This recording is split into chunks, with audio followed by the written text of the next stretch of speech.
Hello and welcome to Decisions and Dragons. Okay. My hair is messed up, and I've continued the tradition. First off, I'm very glad to be back and healthy. Where did my hair tie? It's on my On your back. wrist. On your wrist. You're the only one who can't see it. Are you Starting out sure? strong. Very glad to be back. 100%. Are you sure you're up for this? I apologize about last week. I got the first shot, and unfortunately, I was part of the 10% of people that got knocked on their ass by the first shot. So hopefully, the second one's going to be okay. I hope, maybe. Probably not. What was it? Probably not. I already know what I'm gonna run us through that week.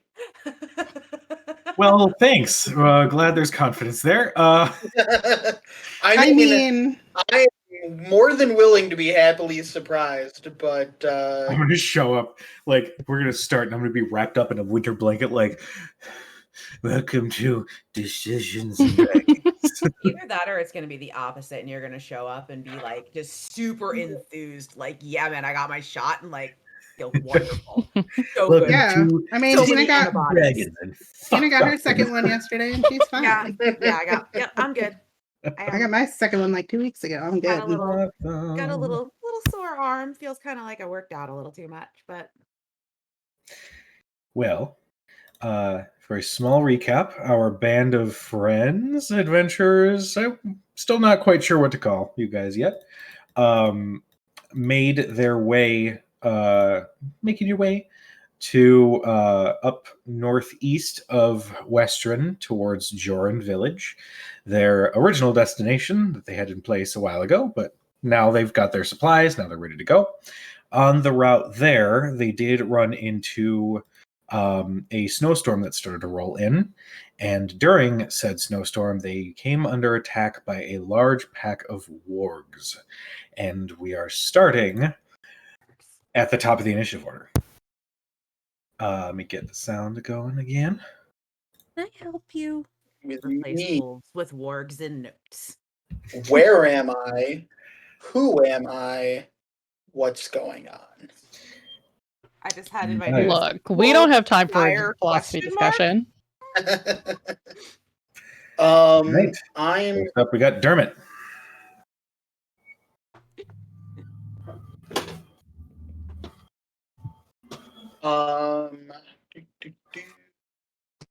So just for my own and everyone else's memory, the circle of flame is the dome, which is currently non-existent. Correct. Dome. That spot, the snow was not able to pile onto, so that circle is normal terrain.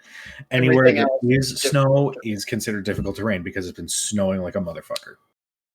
Okay. And what is the warg to the south of us has a marker on it. That one is slowed. Yes. He's scared of me. Oh. Yeah, he's frightened of me. That's right. The one that was slowed, I think, got fucking get killed? killed. Yeah, Sam killed him. Was that the one Sam killed right before the end of? Yes. Yes. Good job. Yeah. Good job, Faraday. This one is still amazed by a pattern of colors and shapes that appeared in the sky for a hot second. This one is nice and healthy. Yeah. Yes. If I recall correctly, he got a solid bite out of Faraday, right? Mm-hmm. Yes, and Faraday is currently prone. That is right. Oh fuck yeah, I am prone. Sorry, I do Dave. also have the bottom one, witch bolted. Yeah, doesn't affect you guys, but just level setting. Had some lightning. Yeah. Crackling a little. Okay. Then I am going to see Faraday on the ground underneath the warg in front of us.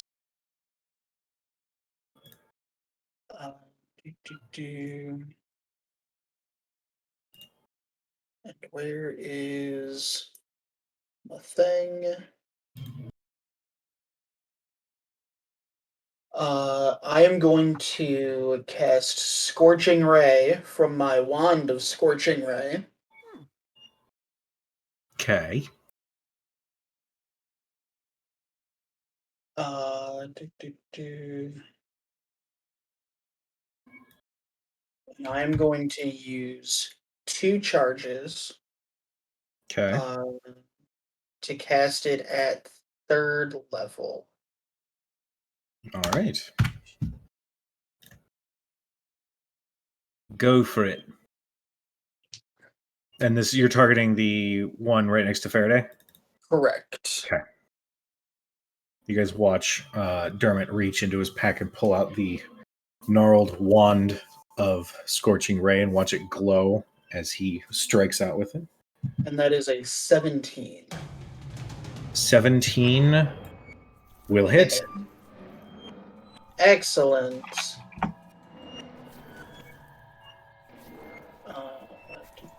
So that is...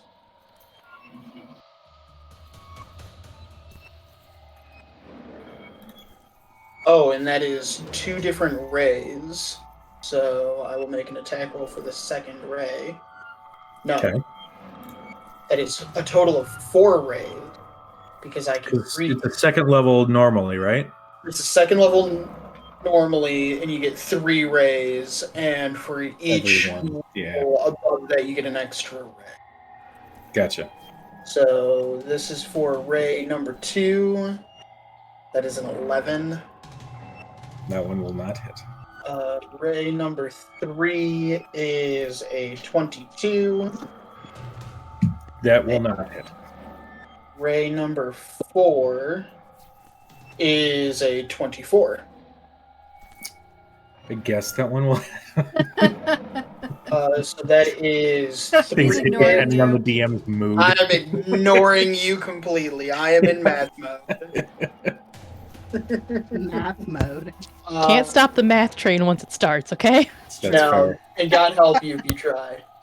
Don't so tease me. Don't threaten me with a good time. That is 2d6 per ray. Because you are about to roll a whole bunch of dice and you're going to have to start counting, and you have no idea how tempted I am to mess with you. Did you just hit your head on the floor because you sneezed? That is a total of I mean- 18 points of fire damage. Don't you dare. I'm Sorry. not aiming at you. no, I'm You. talking about Sam. Did you I know who she's talking to. You watch the Scorching Rays fire out from the tip of the wand and impact the form of the warg, and you can watch as several spots start to singe and burn, and some of his fur has caught fire a little bit. It shrieks in pain, but it is still alive. Sam, are you currently inspired? No. You are now. Yay! As my bonus action, I will inspire Faraday and just say, "Look who's taking care of who now." Ooh. Don't sass her. All right. Any movement, or are you good? I'm going to 5, 10, 15, 20. Why are you getting there's a guy over closer? there. That was 20. Keep them away from the 15. horses. Yeah, I'm gonna go here. And that is it. All right. Deal a whole bunch of damage and then run away from the thing that I angered. Sounds like a good plan. We'll see how Alright. that works out. It won't, but that's okay. Up next, we got Thurston. Hey, Dustin. Yeah. Can you let our warg out, please? Yes, I can. Thank you. I shall return. One-headed server. Yep. Single-headed serve. All right. Since I've got dude witch bolted, I'm just gonna do that. Fine. Do the thing. Sure you don't want to... Oh yeah, I don't know, it's jump automatic, on- right? Everyone, I do it next. Like jump on a thing or read a book or something. No. Thank you for offering. But no, I'm gonna try to do the damage thing. That's I like that. It's overrated, really, but that's okay. You do you. I mean, it's like TikTok. I mean, everybody's doing it. Like, you Yeah, really don't sorry. do it. I know. 11 points of damage. Nice.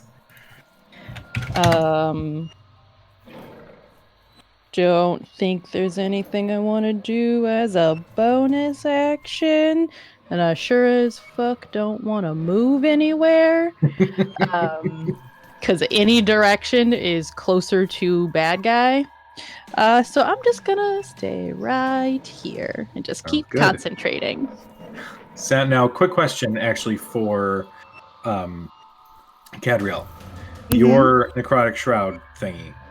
When if the enemy gets damaged by an ally, do they get to reroll a wisdom save to try to get past the fear, or is it just? I just want to see what the class ability said. It doesn't. It just says. These drums are I think hilarious. they can. Once on each of your turns, you can deal extra damage. It doesn't say. It just says. I think on each of their turns, they can roll again to try to be rid of it, but not when they get damaged. All right, sounds good. Yeah, you focus the energy into the witch bolt that connects you and the warg. You focus a little bit more, and the beam glows brighter as it starts like frying the flesh on that warg as it is still terrified and now sort of being electrocuted. Kind of, sort of, maybe. Well done. It is still up, but it is definitely not happy after that. Up next, we got Arathea. Okay. I am going to not move at all. Are they all dead? Did I survive? You survived, but they're not all dead. Damn it. So, half and half. What good are you people? Jesus Christ. Wow. We Dermot, what the hell happened? we flayed Dermot and offered him up as a sacrifice so we could just kill them all while they're feasting. And weirdly enough, everything in the world gets made right again, as that was all it took to make peace in the world. You see, we all do our part. Oh my lord. All right. And I feel like you'd have been more offended if we used Fiona for kindling. We would not do that. You don't do that to musical instruments. That's terrible. We at Especially least not a lady as lovely as Fiona. Yeah, we would protect Fiona. Dermot, but Take Fiona, or leave him. take him or leave him. But Fiona will make sure she makes it out okay. You see, that's all I ask. Faraday would be really upset. She doesn't like Fiona. Yeah. She likes Dermot, not Fiona. I am going to kind of starting between the two wargs. Like, oh Jesus, two. There's two of them. Oh jeez. And then just kind of turn my hand up, palm up, and a little ball of kind of glowing, crackling energy will form there, and I will toss that at the one to the south. Okay. And cast Chromatic Orb at first level. Nice. And what is my that? Is a 25 to hit. That'll hit. And it will be 3d8. Ooh, it's actually a good roll. 14, 18 is 22 lightning damage. Shit. Damn. How do you want to do this? Hey. Yes. Taking some inspiration from Thurston and seeing his sort of chain of crackling. Yeah, I will just form a small little glowing crackling ball of lightning in my hand and toss it right into that space and just have it like kind of like those things you put your hand on when you're a kid and they have all the little lightnings come up to it, except it's in reverse. And all the Nice. lightnings come up into the warg. Nice. Yeah, you watch as this orb of crackling lightning energy just surges forward, embeds itself in its chest, and it shrieks a little bit more before it falls over. Okay. Well done. I'm gonna move myself the hell backward. Down to about here. And kind of just, glance over at the horses and make sure they're doing okay. Poor horses. Okay. You glance over at the horses, and they are 100% like freaking out. But you guys have, reined them in, so it's not like they're going to be able to run anywhere. But that That's just why kind they're of freaking out. more intense. But they're alive. None of them have gotten eaten yet. All right. Up next, we have Faraday. Wonderful. I'm gonna use half my movement to get my ass up off of the ground and onto my feet. Okay. Bonus action hex on the warg in front of me. Okay. For we'll say strength. Strength. Okay. Yeah, we'll go strength. And then we will hopefully hit him. I'm gonna do the Okay, somebody just closed their window next to me and it scared the shit out of me. Okay, there we go. Fist for strength. Perfect. The first one is a 21 to hit. 21 will hit. Perfect. I've got my blood maledict going. You don't need to know types. No, Okay. not for these animals. Perfect. So weapon damage, hex, and blood maledict. 6, 10, 15 points of damage. How do you want to do this? Yes! Just take it, I don't even know. My brain is so fried today. You're good. Yeah, just snap him right in the face again. Okay. You snap the whip, and you said it was fire you attached to your weapon, right? Yeah. The fire along the edge of the whip slices through the skull a little bit, so it kind of like you hit and there's a snap, and then you look at the spot where it hit, and you just see this little like opening and a little crater from the impact, and viscera slowly starts oozing out of the wound as it just face plants into the snow. Well done. Son of a bitch. And then I have 15 feet of movement, so I am just gonna 5, 10, 15. I'm just hang out under the tree. Okay. And that's my turn. All right. Up next, we got Cad. All right. Well, you guys grouped yourselves really poorly.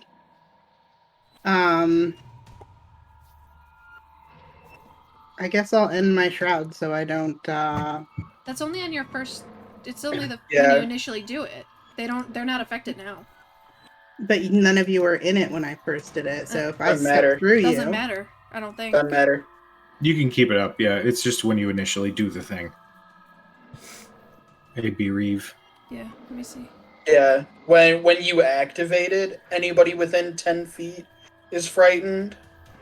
But now that it is active, it doesn't matter. I got you, girl. I wouldn't lead you astray. 15. I mean, that makes sense considering, like, we have seen this all before, so we wouldn't be scared shitless of it constantly. Also that. I'm gonna use my movement and dash then. Okay. As a bonus action. Get over there and fuck it up. Mm-hmm. 15. Just remember, it is incapacitated until it takes damage. It's 1 minute for. I can only get to concentration, here right? anyway. I mean, I can only get to here, so. That's I'm just okay. saying. That's good though, because I mean, eventually that's gonna run out. Yeah. Much better for us to be there when it does. Uh-huh.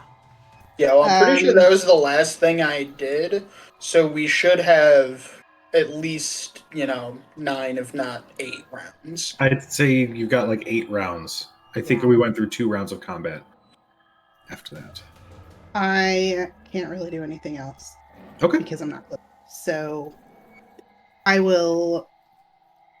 That's that. Not a problem. Or I'll just use my movement. The rest of I use my bonus action, my movement. I'll use my action to get closer. And I'm sorry, to what? I'll use my action as well to get closer because Sounds good. dash is a bonus action. So You can do that. 20, 30. Okay, that's that. I like it. All right.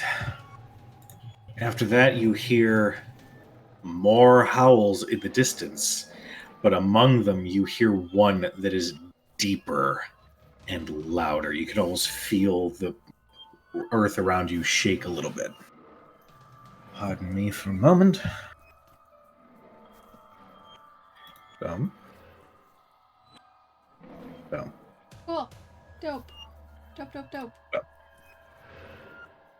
Why use one glow in the dark? I don't like that. Yeah. He had too much Mountain Dew. He does look like the Code Red version. Yeah. I'm gonna say that it's they're using their action to come into play. Now they're just gonna move for their turn. So this one on the bottom is going to move 10, 20, 30, 40. Get right up next to him. Who was this? This one over here is going to move 10. Yeah. Stop it. 10, 20, 30, 40, 50. Then we've got this one over here who's still looking at all the pretty colors. And then this one is going to move 10, 20, 5, 30. I placed this guy shittily. So that was a 10, 20, 30, 50. And then back up to the top, Dermot. All right. Oh, I didn't want to do that.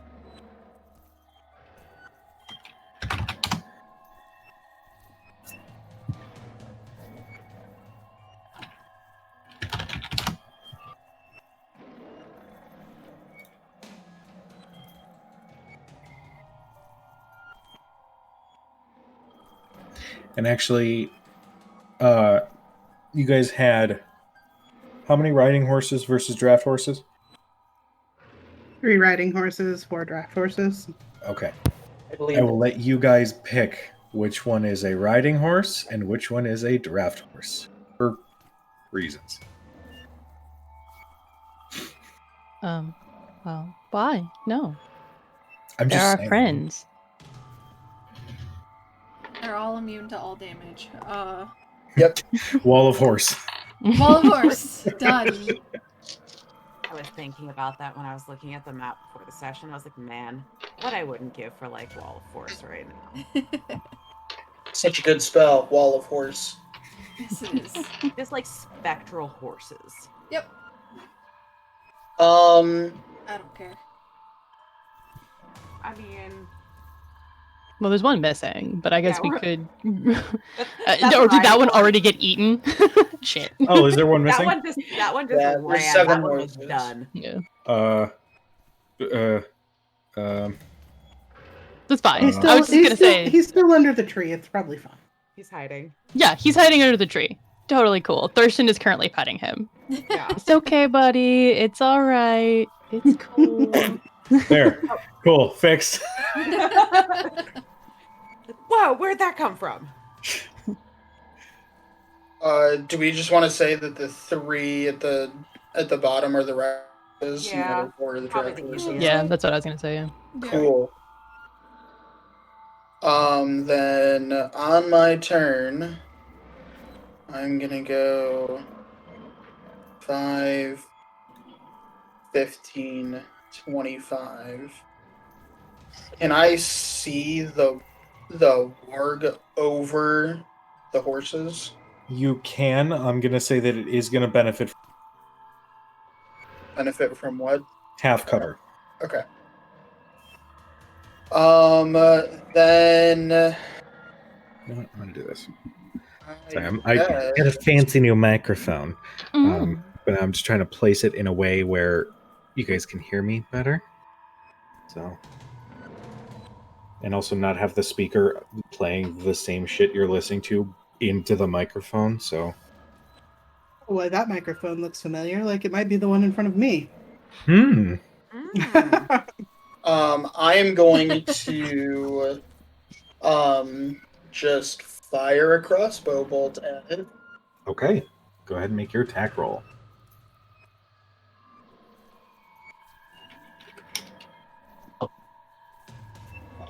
That is an 18. 18 will hit. Go ahead and roll damage. That is maximum damage. 8. 8. You fire the crossbow bolt, and it embeds itself into the hind leg of the warg. It shrieks in pain, and then looks and makes eye contact with you. Good. Arthea, are you inspired? I am now. You are now. What do I how much am I inspired by? You get a D8. Thank you.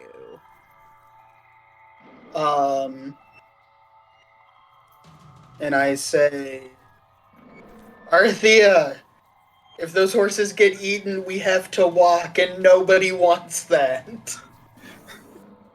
Look to Thurston. It's okay. All right. Anything else you want to do on your turn? Nope, that is my movement, my action, and my bonus. I got nothing left. All right. Thurston, it is your turn. Okay. Okay, roll 20. Okay. Like all of a sudden it just like jumped an inch. I was very confused. Sometimes it gets uppity like that. Yeah, just, you know. It gets an attitude. Yeah. All right. I am going to cast Witch Bolt again at the one trying to eat our horsies. Okay. But I'm going to quicken spell for that one, Okay. so that I'll be able to do a second spell later. Okay. That's my goal. I'm just So sorry. I'm from your like also angle- walking through the. You're good. From your angle, it is going to benefit from half cover view. So the AC does go up by 2, but you could still do the thing. And if you miss, it's just a horse. It's fine. This is why we There's got a wall the- here. Can I stand there? And You can stand there. That's fine. Okay, and does that get rid of his cover? Is that That'll tree still give him negate cover? it. That's fine. Okay, cool. Then Witch Bolt at 2nd level. No, why am I doing that? I don't think that a fucking 7 will do it. It will not. Okay, you You can go fire to off- jail now. You fire off the spell, and it goes wide, and you realize that the moment that distracted you was that one of the horses was tugging at its reins, trying to get the fuck away from the monstrous predator that's right behind it. No, horsey, I said be still. Gosh. All right. And then so since I quicken spell for that one, I'm going to cast Firebolt. It's a so that's a cantrip. Yeah, that'll work. And hope this one doesn't roll like shit. 18 to hit. 18 will hit. Yay.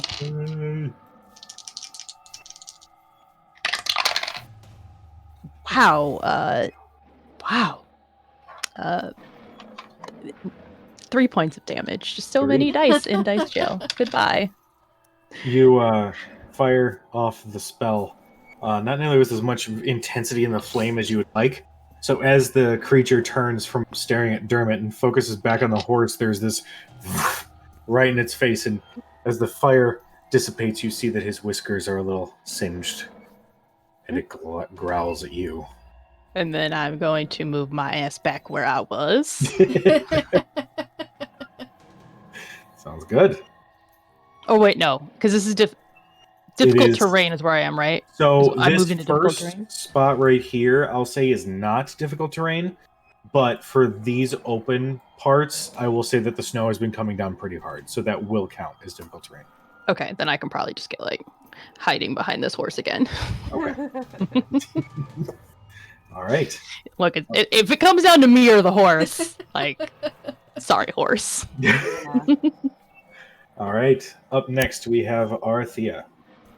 Okay. Oh. Fucker's trying to eat our horses.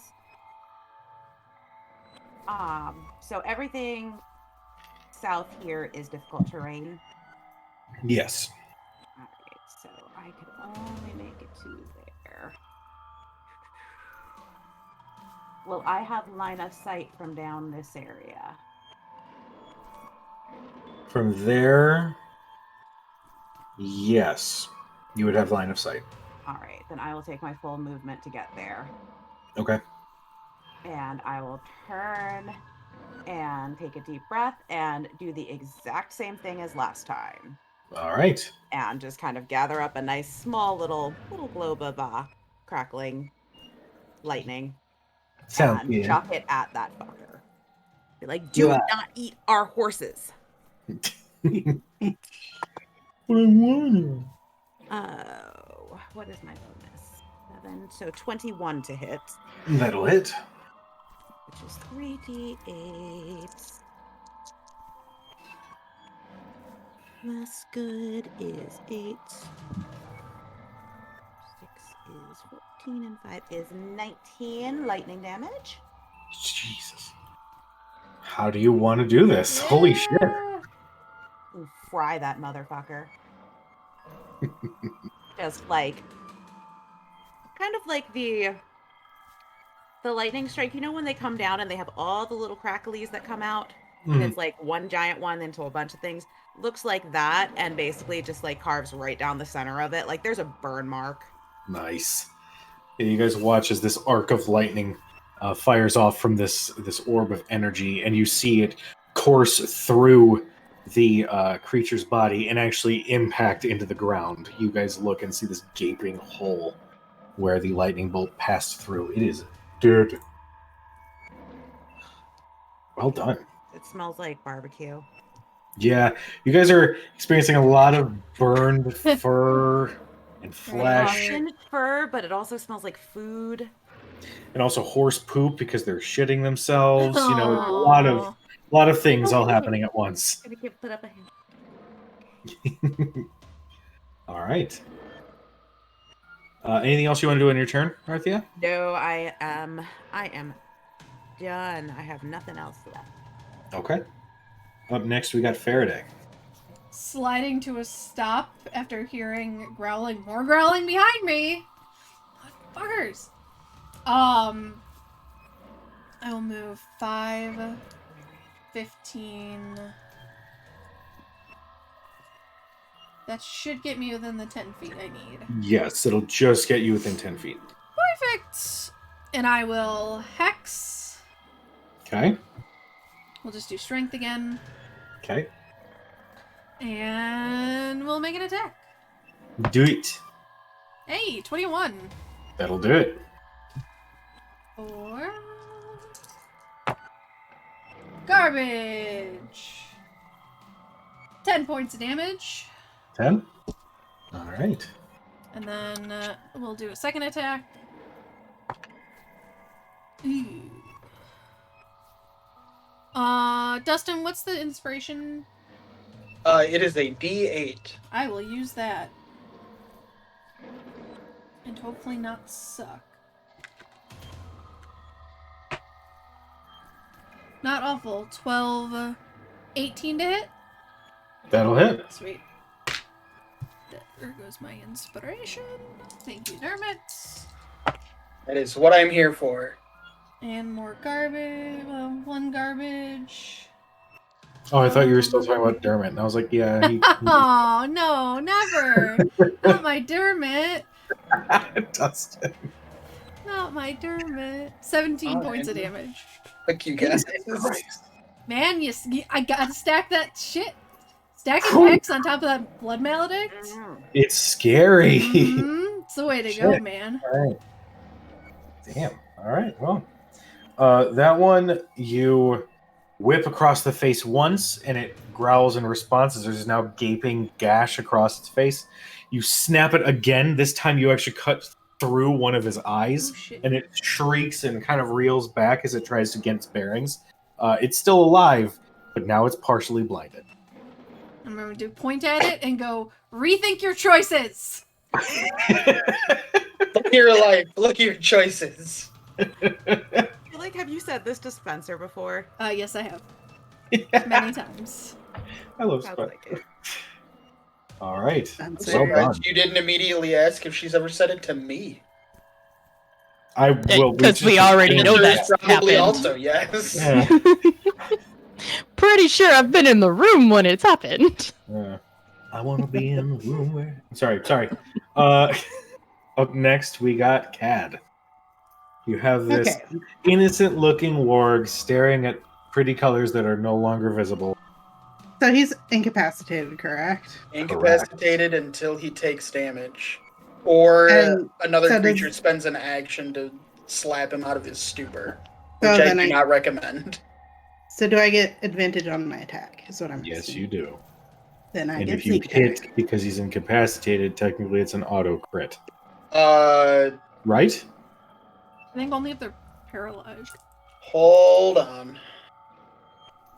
think it... We can never remember. Yeah, we always have to look this one up, don't we? Mhm. An incapacitated creature can't take actions or reactions. That is all it says. So you do not get advantage. Well, poo. Cujo, you are thinking of incapacitated, prone, and unconscious in conjunction with each other. Got it. Okay.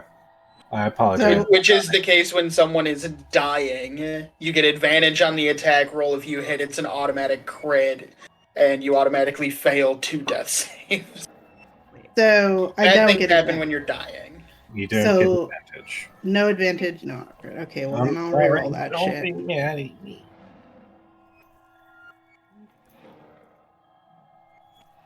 Uh, 11 to hit. Unfortunately, that one will miss. Oh, you. Okay. Okay. I mean, that's all He I can hasn't really taken do. damage, so he's still incapacitated. Yeah. You can still move though, right? I mean, I'm not sure where you want me to move. I can move up here. Can you see the growly red thing? You want me to move to this fucking Chernobyl wolf? Yeah. The Chernobyl No, wolf. stay where you are. 10, 20, 30. I can get all the way to this. I would just stay where you are, to be totally honest. Yeah, I'm not going to move to that one yet. I can attack both of them if I get a chance to hit Let him and burn sneak his. attack. Let him burn his yeah. dash Yeah. action. Um, to fucking. That's Also, if he gets in I'm- your radius, he gets frightened. He can get frightened, right? No. Only when you initially no, activate. only when I first do Yeah. it. So not when he So. enters it. Damn. Yeah. So Yeah, it's it's that's the reason it's still active, because otherwise we would have all been frightened. Nah, we're good. What you got, Cad? yeah. No, I mean I can't do anything else. I missed unless I do an offhand attack, which is that I mean, you could hits. still do. Actually. Actually. 3 points of damage. All right. Balls. Okay. Cool. I hit something once, guys. You did. You still hit him.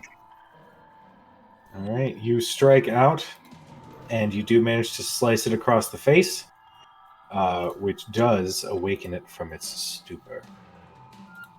Uh-oh. It is now their turn. Uh-oh. This one is dead, so that's his turn. This one over here is going to move 5. Hello. It is going to let loose some attacks on Faraday. Hello. Hello. Fuck, I get it to- can talk? My first Nope. attack. What, what was that? This is my first attack of the session, and that was bullshit with a 7 to hit. God damn it. I'm going to. So it missed. It missed, yes. I'm gonna use my reaction to repost. Well, fine. Why don't you do that? So I expend my superiority die, my single D6 superiority die. There you go. Which actually gets added to the other group, but I have to hit first. With a nat 20. God. You add that That's a million damage already. too, don't you? I do. All right, I just want to know how much you get. Okay, so it is... Okay, so... 6, 12, 18, 22, plus 5 is 27, plus... Oh, that was garbage. Oh, no. 37, 38. Okay, that's more than its max hit points. You just like cleave it in two.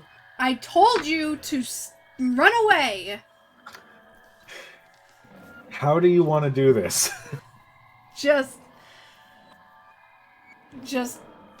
I clip it right in, like, as it goes to growl and snap at me, I manage to, like, it jaws open, I just managed to clip it right in the back of the throat. Oh.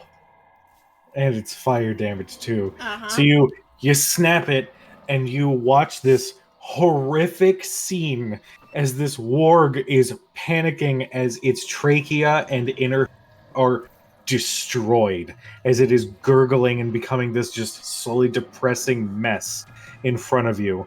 I'm gonna say it takes about 3 rounds before it finally like chokes to death on its own blood. Sorry, buddy. Yay! I told you to run away. All right. Well, that's that. Up next is Adeswan. He's going to turn and look at Cad, who thankfully awoke it from its stupor. And it's going to make Its a friends bite are attack. all dead. Yeah. It flies into a range. Where's my pack? Where's my sister? Listen. Your sister tried to eat my horse? Yeah. That is a 20. That is a 21 to hit Cad.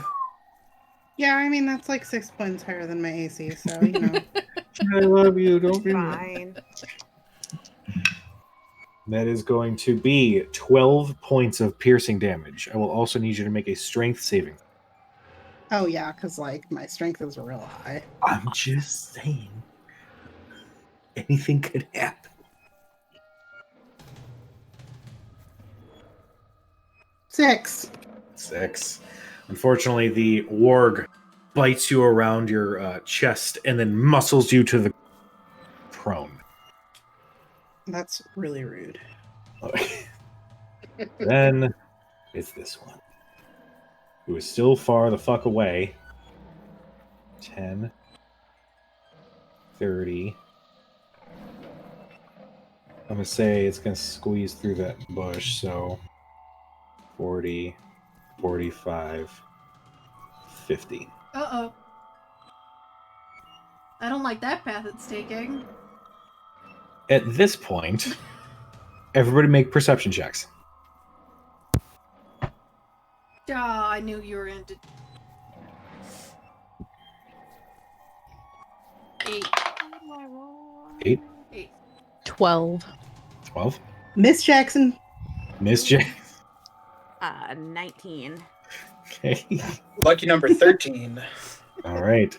So for the 19 and the Ms. Jackson, you guys can actually hear movement coming from the north in this area and can hear the sounds of voices shouting. One of them says, I tracked it over here. It's close by. What direction? Not that I would know. I didn't rely enough. This way. In the north. I see. Zoomed in too much. Oh, shoot. I'll clue next to Dermot Dermot. in since I'm right next to him. Just be like, I heard voices coming from. Would I be able to shout over to Thurston and kind of be like, voices, people are coming? People coming from. up out that way. Sounds Is good. that toward where we were headed toward the town? Yes. Okay. Okay. All right, so it is my turn. It is your turn, despite what the turn order says. So 10, 20, 25, 30. And seeing that big, bad, evil guy. Yeah, looking at it, you can see it looks similar to larger, more hulking, and there are black. The fur is going from black to white, and its features are just a lot more pronounced. As it almost looks like its eyes are red with bloodlust. Okay. Do.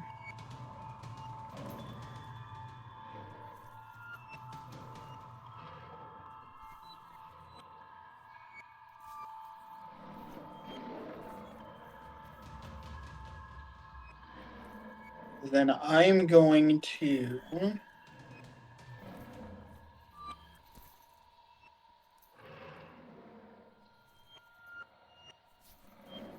I put it here. I don't want to do that though. That would not be good. I am going to cast Hypnotic Parent. Okay. And I am going to center it like farther away than that. I'm going to center it like here. What is the radius? 30 feet. Ooh. What? All right, so I'm going to do... So it is far enough away that it is going to catch the big bad evil guy, but not so close that it catches Faraday. All right, so let's do this here. So that's... Sorry, it is a 30-foot cube, so it's not Wow. a 30-foot radius. And we'll do this. So, gonna go back up to here. Do a 20, 25, 30. 15, 20, 25, 30. We're going to then take this. And we're going to position it. So, like right here? Yeah. Okay. Sweet. So it needs to make a charisma? Wisdom save. I don't know why I said charisma. I don't know either.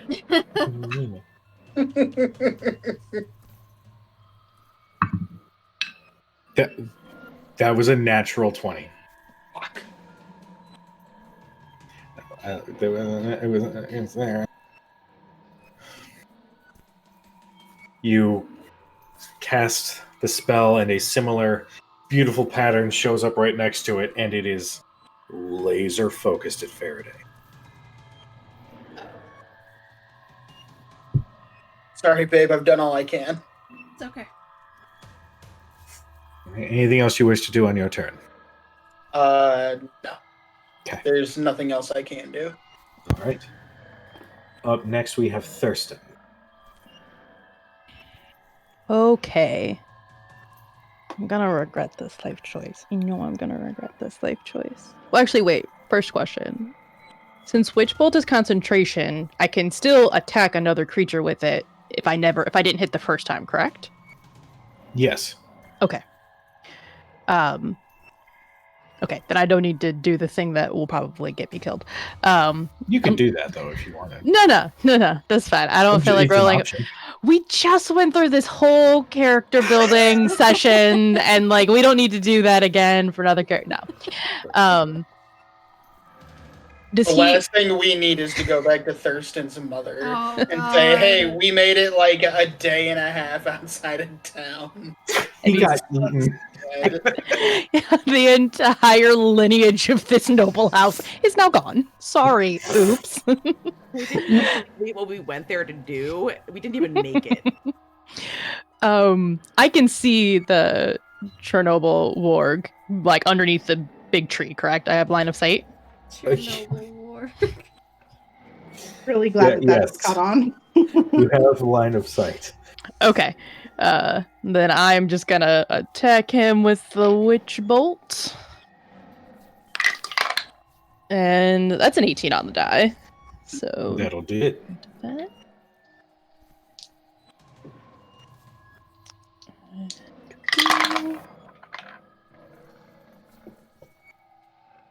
4 points of damage. 4. All right. You fire the bolt, and it strikes the form of the, as you have called it, Chernobyl wolf. Warg, sorry. And it flinches a little bit as the spell connects, and then it slowly turns and looks in your direction. Okay. Up next, we got Arthea. Okay.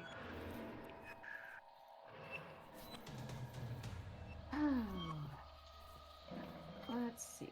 I need to move slightly, so 5, 10, 15. With that guy dead, can I now see straight to the live one that is Yes. knocking? Okay. Let's measure. Where's 40 feet? Oh god, this is gonna be really hard. Does it actually take up like all 4 of those squares? The creature? Yes, Yeah. it is considered a large-sized creature. Okay. Is he down there? He's thick.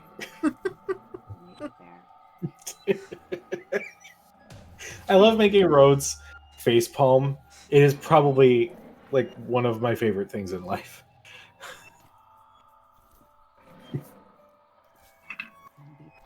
No, don't move myself. All right, these drums are sounding like a 90s show, like 90210, whenever there's a dramatic thing happening. I'm not going to school. I'm running away. Keep waiting for Phil Collins to come in, I man. know. Yeah. Oh, that's right. I wanted to send you guys that video. Okay. Well, I am going to... Well, I'm going to kind of like draw out like a little string and kind of snap it at it, and I need it to make an intelligence save. Oh, which save? Intelligence. Oh, I don't know if you know this about wargs. They're super smart. Yeah, you said that about their wisdom too, and then you rolled a natural fucking No, 20. but guys, like, really, they're smart. Like, I rolled a 10 and he got an 8. All right, so he fails. He went to college. So that is Tasha's Mind Whip. Nice. So he fails, takes 3d6 psychic damage. Can't take a reaction until the end of its next turn, and on its next turn, it must choose if it gets a move, an action, or a bonus action, and it only gets Nice. one of those. Rock on. I need d6s.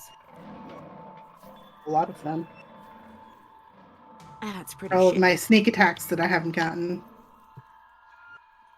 I mean, if I had touch spells, I was gonna Misty Step there, but I don't have it yet. So that is 6 psychic damage. 6 So I psychic. rolled 3 2s. You watch as you snap the thread in that warg's direction. And Cad, as you're laying on the ground trying to fight off this warg, you watch it go kind of like shake its head and whimper as you see blood start coming out of its nose. As it is just preoccupied with a incredible headache. And it seems distracted and doesn't even pay attention to you as you are laying on the Tight. I like it. Faraday, it is your turn. Sweet. So the red square is the tree trunk. I can't pass through that, right?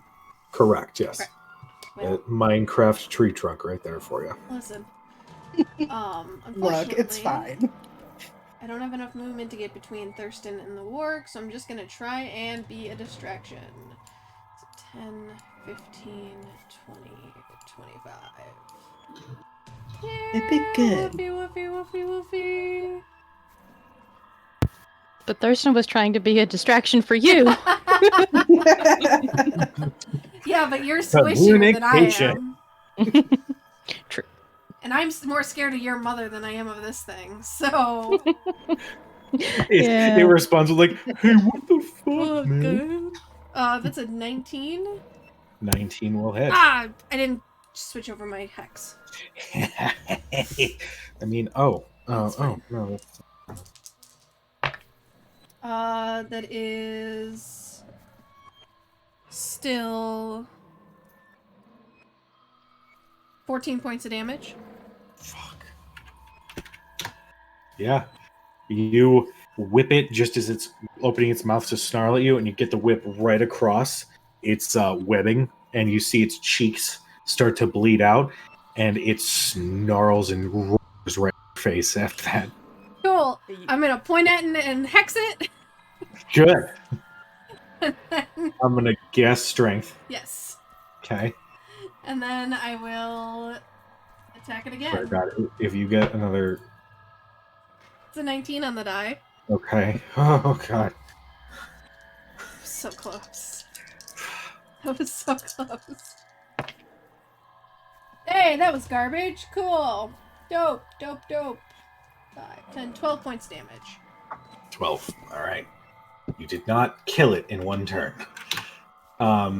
Yeah, again, you whip it, and this time it ducks a little bit, so you actually hit it like right at the base of the neck going into the back, and you definitely see some blood and viscera come off of your whip as you retreated back. Cool. Well done. Holy shit, you are a damage powerhouse. Up next, we have Cad. Well, use half of my movement to stand up. And I'm just gonna take attack at this guy with my Blade of Chaos. Do it. 21 to hit. That'll hit. So that's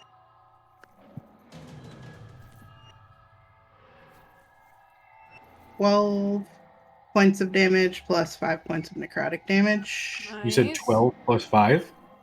Yes. 12 piercing damage, 5 necrotic, and then just my offhand attack. Well, before you do your offhand, tell me how you want to do this, because that was exactly... Woo! Thank you to that extra d6 for being chaotic alignment on this sword. I will be pretty irritated that he knocked me on the ground, so I'm just gonna like shove the blade in and pull it up and cleave him in half. Oh. You stab the blade in right like below its chest, so it's still kind of in the belly, and you watch as it stops freaking out about its headache and looks down at you with this like panicked look, and then you drag up, and you can feel like it hit bone and whatnot as you're just forcing the blade through, as all this gore is just pouring out of this wound. It died maybe halfway through, but you were just still pulling all the way up. And you have a dead ass warg in front of you. Well done. That is terrifying. And all right. I'm like dip my fingers in the blood and just like Viking style, just like Nice. drag it down my face. And I don't have enough movement to get over to the other one, so I will wait till my next turn. That's my turn. Okay. It is the big boy's turn. Uh-oh. Big boy is going to snarl and leap at you. That's fair. It's fair. Fair First attack is going to be from a claw. Okay. That is a 19 to hit. Oh, yeah, that'll hit. Okay. You're going to take 10 points of slashing damage. Ooh, girl! And then it's going to bite. Ooh. That is a 15 to hit. That'll miss. Ah, damn it. Just as you are reeling from the open wound that's been carved into your chest, you instinctively look up and then duck as large jaws clamp down right above you. And just as it finishes doing that, you hear as arrows start firing through the distance, or from the distance through the trees, and embed themselves on the ground and into the trunk of the large tree. You look and see 4 cloaked gentlemen, or 4 cloaked people, all like running as quickly as they can. 2 of which have bows. The other one of them has a sword. The other one has a spear. As they are running to try to provide some sort of assistance. Don't even have to roll this because Faraday, right there, you can see a very familiar insignia on their armor. It is their turn. I will say that the 2 who fired their bows can just move. So that's going to be 5. 10, and then this one's going to move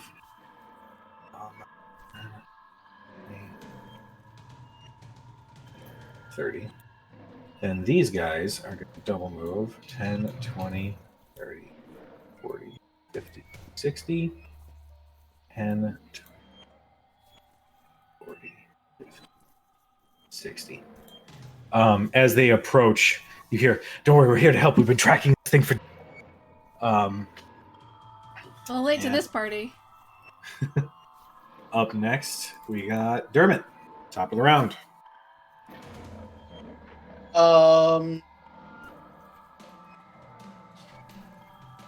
gonna go 5, 15, 25. And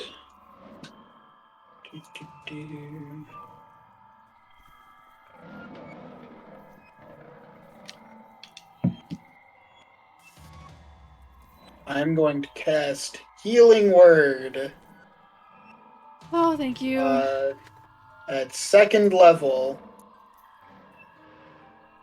And I'm going to heal myself. No, I'm going to heal Faraday. Wow, fuck I was you. waiting for it. I got to heal these bruises on my feet from walking back and forth all the time. Mhm. I got I'm a going to hangnail. heal the Chernobyl ward. Rude.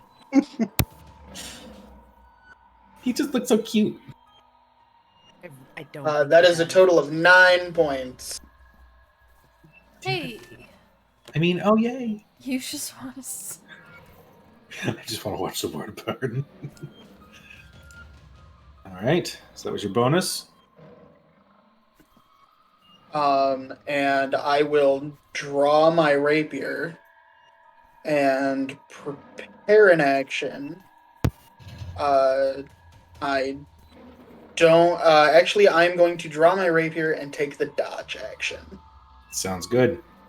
You hold it steady, and you're staring at the large beast that's next to your friend, and just ready to dodge out of the way. Beast and 4 dudes who just came running out of the forest with weapons drawn. It's true. All right. Up next, we have Thurston. All right, I'm gonna just keep trying to fry them from the inside out. Well, that's nice and descriptive and disturbing. Yay. Yay. That's better. These dice don't have to go immediately to jail, so that is 10 points of damage. Awesome. It's at this point you're starting to see this creature looking more and more weak and tired as it's just reacting to the whips going across its flesh as well as this magic that's coursing through its body. Well done. Any movement, or are you good? No, because I don't want to get too far away or lose line of sight, because then spell ends. All right. And I don't think there's a bonus action that I want to take. No. Okay. Up next, we got Arthea. I will first move back 5, 10, 15 feet, and realizing that I'm basically tromping through waist-high snow and not going to get anywhere, I will bonus action Misty Step up 30 feet up to right there. Like Okay. the idea of like just frustrated, like stupid stuff. What am I doing? Just Yeah. one of those things where you're just like, you know what? Yeah, that's Fuck it. somebody way back in the day was just like, they did not want to walk anymore. They were done. This was magicians being lazy as fuck. For sure. They are out Also there. having a strength of 8. So Yeah, it was that's like, you want me to climb this hill? Okay. And then just kind of looking between the 4 people running with weapons and the growling, nasty, large-looking thing that's bleeding. I will go after the nasty, large thing that's bleeding and hope that these guys don't shoot me in the back.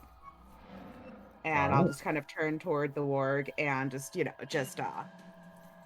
with like with my hands, just kind of shoot out a ray of frost. Nice. Okay. Make your attack roll. Attempt to hit it. That's a 16 plus a 7 is a 23. 23 will hit. Go ahead and roll your damage. And 2d8 is 9 cold damage on it. Nice. And its speed is reduced by 10 feet until the start of my next turn. nice. Damn. Well done. All right. Anything else you want to do on your turn? I have nothing left that I can do. I have maxed. All right. All right. And I'm just gonna look to these guys and just be like, kind of like that sort of deer in headlights look, like, oh god, this could be so bad if these guys are not here to like kill this thing too. Up next, we got Faraday. Okay, let's try and hit it again. 16 on the die, so 21. That'll hit.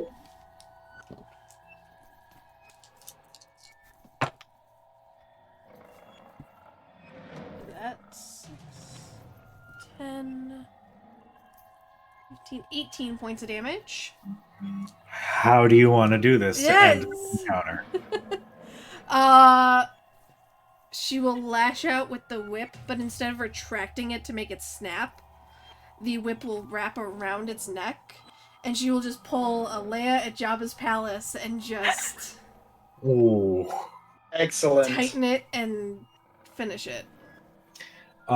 With strength that you didn't even realize that you had. Maybe it's the adrenaline, maybe it's the blood loss, who knows? A little bit of both, But I'm you sure. wrap the flaming whip around the neck of this creature, and you place one boot on its forehead and force its head down while pulling up, and you hear this horrific whimpering sound as you're hearing singeing, and then eventually a pop as you watch the rest of its body go onto the ground. And then you see teeny little bits of smoke coming up from the fur. Oh, poor puppy. Well done. Good goddamn. Good goddamn. I wanted to do a whole lot more with that, but that's okay. All right. Next time, Yeah. Cadril's just gonna go like take a nap under a tree. Oh, cat. And I could cast fireball on all these guys over here, and we could just see how that goes.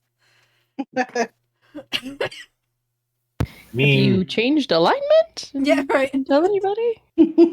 Actually, last night it was a little rough. Mm. I woke up just feeling like I just really wanted to kill everyone. I don't know. Weird. Woke up, and Woke up chose feeling a violence. little evil.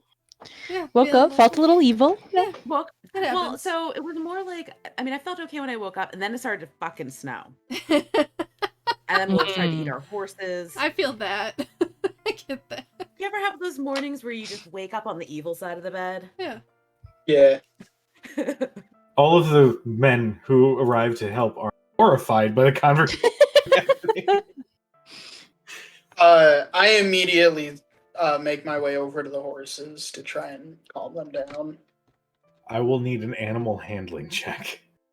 Since I'm standing right there, can I assist? Sure. Go ahead and My- roll with advantage, or you can each roll separately. It's up to I'll you. just let him roll. I'll put my shroud away so you can like take the halo off of me. Got it. Rhodes, do you have any bonus to animal handling? It's a +2. Okay. I have a +3. So I will.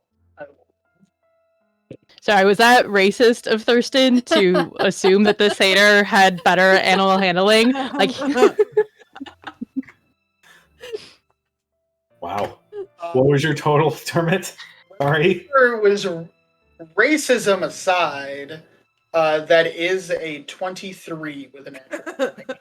You instinctively actually reach into your pouch and you pull out a couple carrots. And you do carry manage. It pocket takes a couple carrots. minutes, but you do manage to calm them enough that they stop trying to tug at their reins that are tied down. But they do eventually calm down. The one of the four men, the one holding the spear, a human gentleman, sort of dirty blonde hair, a decent beard growing in. He's wearing. All of them are wearing leather armor that has this one shoulder piece that is emblazoned with the symbol that you guys know that you had found on the outskirts of Whitestone. This human male addresses Faraday as she is the closest. Says, Oh, I went over to buy Faraday just in case, so I'm like "Oh, gotcha. right next to her now. Okay, Much cool. appreciated. I'm literally standing there ready to like cast something at these people if they start Yeah, fucking with still us. got both my swords out. Like, nope, not dropping the hands until they make known why the hell they're here. The human says, "We've been tracking that thing down for days. You guys managed to kill it in just a couple seconds." Clearly, you needed a bunch of horses as bait. I'll have to try that next time. Nicely done. Not without some damage. Yeah, you look a little rough. But I'm Bode. We're from Joran Village. We're actually some of the Shade Can't hear Watch. a thing you're saying. You couldn't hear me? I could hear Yeah. you. Court? Court, my darling. Come back, Court. Dina, can you hear us? Mhm. I don't think Court can hear us. I think she might be frozen. Oh no, she's not frozen. Nope, she's blinking. She was just like She blinked. cold She's alive. clocking her computer to make it work again. It's like Oh. stare down computer. Oh, Court. Can you hear us now? No, my headphones are malfunctioning. Oh, okay. Mm. They're being poop. Is what they're doing. It's just like. Anyway. Moving on. I'm Bode. I'm from the Shade Watch from Joran Village. We're actually out on patrol, and unfortunately, this thing here, and he kicks the corpse of the now dead larger warg. Took out a couple people in a caravan a couple of weeks back, so we've been tracking it. Luckily, you guys found it first, so suppose that bounty will be yours then. He looks to the other guys and they're like, damn it. The one with the bow is like fires an arrow into the corpse. That's my contribution. I'm gonna go over here now. But they sort of are meandering about examining corpses of wargs, and Bode also kind of takes in the scene and says, "You know, you probably could make some solid money if you got into monster hunting. Shit, how many did you take out?" Faraday counts. Well, I took out 1, 2, 3, 4. Big guy makes 5. Then the rest of the party picked him off. But yeah, I think it was. Yeah, she counts the. I think it ended up being what, 7? Yeah, 7. 7 total. Yeah, that's you guys could seriously make some decent. I will definitely see if I can talk with our higher ups back at the town. You guys headed up there, I hope. The storm isn't really helping, but No, our trip got lengthened by it, unfortunately. yeah. Nature can be a bitch sometimes. Sorry about that. Well, hey, You're apologizing for nature? the Umber Hills are naturally cruel. Add nature on top of that, it gets just exponentially worse. So I'd rather just apologize now before you deal with the rest of the trip. Speaking of which, now that our quarry is dealt with, as he's staring at the dead body, well, we're gonna start heading back. Are you guys headed up to Joran? We are. Yeah. I mean, we'll be happy to escort you up there if you want. It'd Uh, be a bit of a difficult trek, given that the storm doesn't seem to be lightening up anytime soon, but it's our job to protect people coming in and out, so we'd rather see you safe than see you sucked up by a winter storm. So I look to the rest of the group. Did we? How? We were in the middle of a rest, weren't we? We were. We were getting ready. Well, we had set up for it, but we never obviously got a chance to take it. We didn't get it. No. Not even the first watch. I don't even think we got into a I maybe don't one. remember you guys actually getting into a watch. Or wait, Yeah, I thought we got through one. somebody did. Maybe Yeah. one. It might have been mine. Okay. Because I think I was the first one to go, and I think I heard the sounds. Right, but Yeah. it's daytime, right? It's not. Yeah, Yeah. we set up early because of the storm, so we were wait it gonna. out. Oh, kind right. of- So we're not threatening exhaustion. We were just trying to hunker No. down and wait out the storm. Yeah. Yeah. Mhm. I remember Mhm. now. Also keep the horses from getting too exhausted, plowing us through Yeah. snow drifts. And I mean, yeah, I'm pretty tapped at the moment. So am I actually. I'll switch it too. I think Yeah. I'm pretty tapped, but I mean, do you expect that we would have trouble getting into the village without you? We were planning on taking a rest here before. I mean, by all means, if you guys already kind of set up going, but it's just for additional safety. The Umber Hills, there are a lot of dangerous things out there, and this thing is kind of just the tip of the iceberg. So it was just for safety. If you guys feel more comfortable just traveling by yourselves, I totally get it. Not a problem. Just figured I'd offer, considering you guys are the heroes that took our money from us, and that's cool. Can I roll insight on him? Go for it. Yeah. Is there anything he's hiding? Any secret motives or anything like that? That is a 15. 15 insight. You gather that this dude, you get a teeny bit of like customer service sort of vibe off of him as he is right.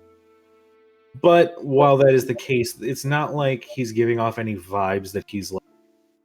But he seems overall earnest. pretty earnest and Yeah, genuine. he seems earnest in his offer to like escort you guys, make sure you guys are safe, that sort of thing.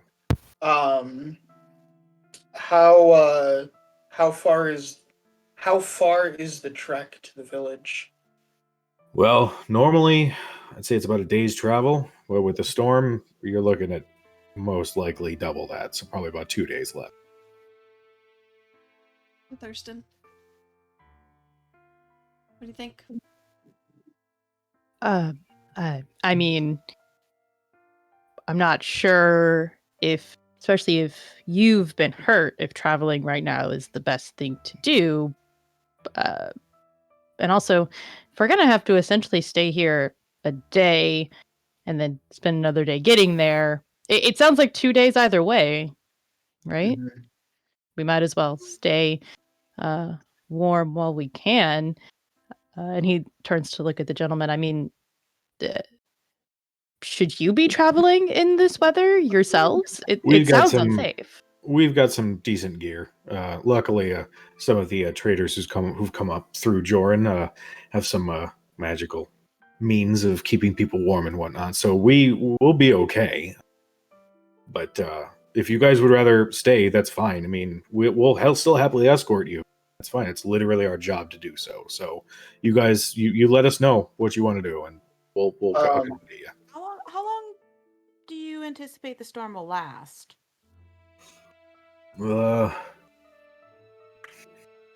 Honestly, probably a good 5 or 6 hours more. We won't be able to really move much before then anyway. Right. Unless we want to be blinded walking through this. As she's like, doing the Mhm. trying to keep it from blowing into her eyes. Side note, am I cutting in and out at all or no? A little bit. Little bit. Little bit? You are, yeah, little. I turn to the whole group and say, well, if the storm is only meant to keep up for, a few hours yet, why don't there's 4 of them, right? Yeah. Yeah. Why don't I the mean, 4 of you join us at our camp for a rest? You can tell us a bit more about the area, and once the storm lets up a bit, we can all make our way together. Sounds like a plan. Yeah, it'll be tight. But I can fit everybody inside. Well, we don't so all, and I'm thinking we don't all have to be inside the dome No, but all the time. We can, take a pop in rotation. and out.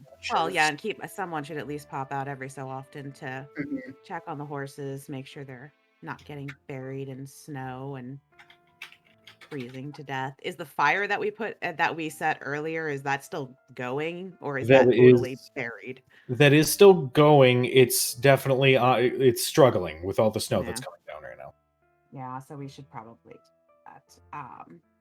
Then I'll turn around and just kind of go back to the slightly less snow-covered space where we set up our dome before and begin to kind of clear off the ground a bit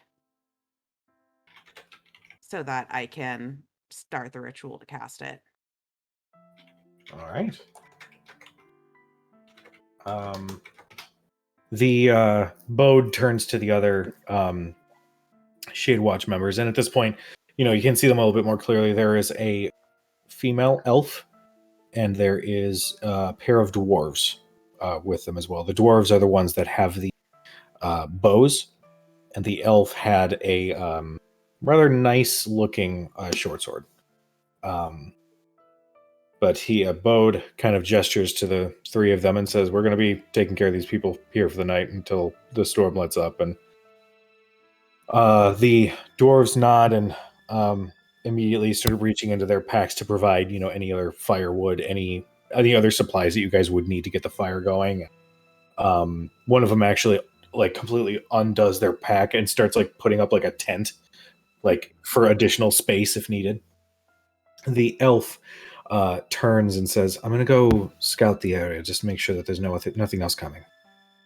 Bode says, "All right, be back here in about 20 minutes or so." She nods and pulls a hood up and then wanders into the wilderness, and in just a few moments, it's as though she disappeared. Bode turns to the rest of you guys and says, "Where do you need me?" What does he say? "Where do you need me?" We could use more firewood. Do you have an axe? "I do." He reaches into his pack and he pulls out a small hatchet about this size. Says, I'll work on gathering enough firewood for you guys. Basically, the Shade Watch immediately jump into support mode. I will regather whatever kind of firewood or kindling or anything else that we already have, and I will use prestidigitation to relight the campfire. Nice. The spark lights, and it does take a little bit for it to to actually set on fire, but eventually the fire and everything starts building back up until you have a nice healthy campfire. Bode does bring back a couple bundles of firewood that look reasonably dry. So he just says it's probably going to take a little bit for these to actually it should work at least in as a backup if you need it. The elf returns after 20-25 minutes and says, luckily I think the storm is keeping any other creatures at bay, so we should be safe for the time being. The two dwarves are focused on putting up a decent sized tent. You think it could maybe fit about there, and even then it might be a little cramped. But yeah, what do you guys do? Faraday sits as soon as the bubble's up. Yeah, it'll take 10 minutes. Probably takes actually about 30 minutes because 20 of it is clearing the ground so that we're not sitting on a pile of snow. Then she will sit next to the fire for in the meantime. Yeah. And then the rest of it is relaying out the ritual that was done like an hour ago. At least it's a ritual. It cannot be a ritual right now. Yeah, and then she'll just kind of once it's ready, she'll just kind of give a shout and then just kind of it up. Okay. And I'm inside of it, so. All right. And I'm gonna take a damn seat. I'm gonna take a damn seat and start going through my stuff since once that dome dropped, all of our crap probably got wet. Yeah, it was only maybe. It wasn't that long, but it maybe only was a minute, but the snow's coming down real hard. So. yeah. Oh my gosh, you know what the dry cleaning bill on this is gonna be? And Thurston like immediately goes to his clothes. No, I have magic can. That. The two dwarves kind of look at each other. One of them kind of like elbows the other one, and as you guys are they welcome in, or are you kind of keeping distance for the moment? Oh no, they can. They can? Cool. They can come in. The if we dwarves. Decided that if they kill us all, well. The dwarves, now that the snow is not coming down, you guys are inside the dome. Almost look exactly the same, with just slight differences to their features. But at the mention of dry cleaning, one of them kind of looks to the other one and like elbows him in the arm, and they kind of snicker to themselves. Bode says, "Ignore them. Sorry."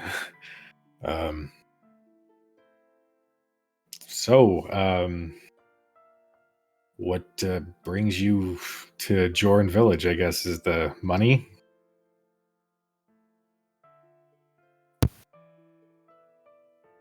Thurston I do deer in headlights look.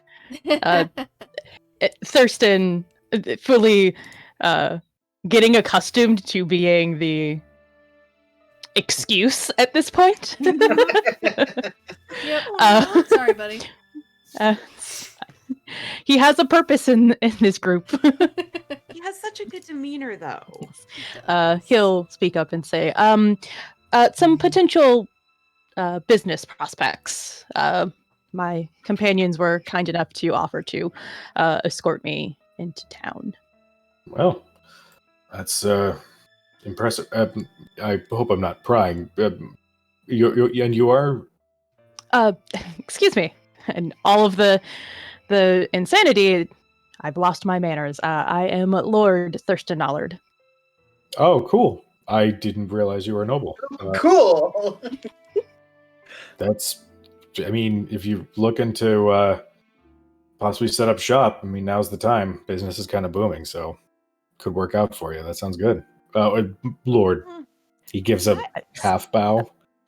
Sorry. As he says Lord Thurston Allard, can I roll insight to see if there's any flicker of recognition of the name on any of those inside the bubble right now? Sure. Go ahead, roll insight. I like that. Somebody up here knows who you are. Insight. Which I roll at advantage, which is a 25. No, not a 25, because I can't add. It's a 23. 23. The dwarves do show a little bit of a tick, but the elf and Bode do not.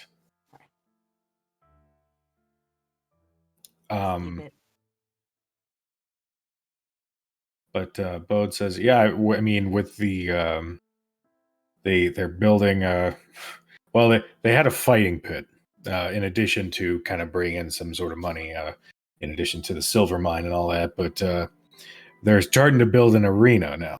Apparently, it's getting quite popular, so they want to give it a nice, fancy building.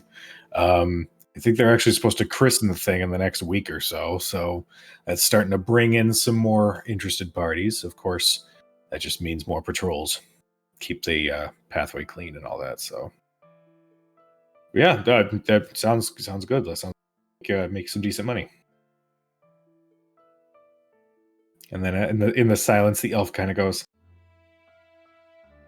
"I'm gonna go scout more," and like gets up and awkwardly leaves the bubble. At this point, Dermot starts playing just because he can't stand the silence. We'll say for the sake of awkwardness and for the sake of time, you guys do manage to get a long rest out of this situation. Eventually, the Shade Watch members, realize it's starting to get later, it's starting to get darker out. Some of them actually migrate to the tent just for comfort's sake. Bode stays up a little bit in the night just to kind of perimeter walk and make sure that nothing untoward is moving towards you guys. But eventually, we'll say let's see, 8 to 10 hours. It was like 2 or 3 when you guys finally actually got settled. So, I mean, if you guys want to travel at night, you guys get 10 p.m. So right in like the dead of night. So it's up to you guys what you would like to do. PM is the dead of night. Once we have completed our long rest and there's time to do things like prepare our spells. Sure. And switch things out if we need to. So I'm going to switch out one of my cantrips for message. There you go. Okay. And once sort of the other group has dispersed to go take watch, go off to their own tent, do stuff, I'll just kind of whisper into it and send a message to Thurston to let him know that those 2 dwarves seem to pick up on his name and might recognize more than it seemed. When he gets the message, he kind of pauses for a second because it's like, well, I mean, 50-50 chance. Do they just know the family name? Or do they just... Some things on. I mean, oh God, do we want to travel at night? I feel like this place at night is probably worse than this place in the day. I think we might as I well don't just... think it's. I think traveling at night is probably a bad idea. Yeah. Is Can it still you snowing, or recast- is it pretty snows? The snow has stopped falling. And as you peek out of the dome, you can see that the snow accumulated enough to be about waist deep. So finding your way back to the main road shouldn't be a problem, but the travel is still going to be a little bit difficult. But now that the snow has stopped, Should probably just wait till daybreak. Yeah. Yeah. Mm-hmm. If you can recast the dome, I mean, I can. without expending a spell slot. That's No, how I'm that good. works, right? Yeah. Yes, that's how it works. It's not. It's a slow cast, but it doesn't take as much energy. So We have time. yeah, I mean, I can recast it for the next 8 hours and at least give us somewhere dry to wait it out. And Besides, if they were tracking that wolf for 2 days and Faraday killed it in under 5 minutes, how much protection are they really going to be? Now, that might not be very fair. You don't know how many other of those things that they ran into. that's true. There could have been a bunch more of those wolves. We got very Actually, lucky. when they get back, I'd be curious what is out here. Aside from, I mean, everything we were told was basically, it's bad, don't go there. There wasn't a lot of specifics. Well, they seem to be presenting themselves differently from everything we've been told about them, so forgive me if I don't trust them as far as I can see them in a storm. No, don't trust them. I think that's good. Do you present yourself the same way as others perceive you? Most of the time. Most of the time. So you can't hardly blame them for putting on a kind face. By all means, Dermot, travel with them in the dark if you'd like. I have no intention of traveling with them in the dark. I don't think any of us should be traveling in the dark. I just don't want to travel in the dark. Yeah. Yeah. I mean, if we can avoid The it. human over there can't see anyway. Yeah. Neither can our satyr friend. Neither can I. Yeah, no, we can. I mean, we can wait it at what 10? It's The 8 hours will get us to 6 a.m. and it'll get us till right around dawn. Yeah. At which point, hopefully, snow will be done. I really hope that post snow isn't that really biting wind, but probably will be. Yeah, I'd rather wait. Mm-hmm. But at least we'll have light and hopefully a clear day.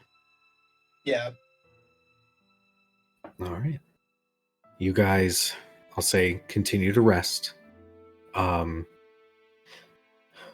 Everybody make me a perception check.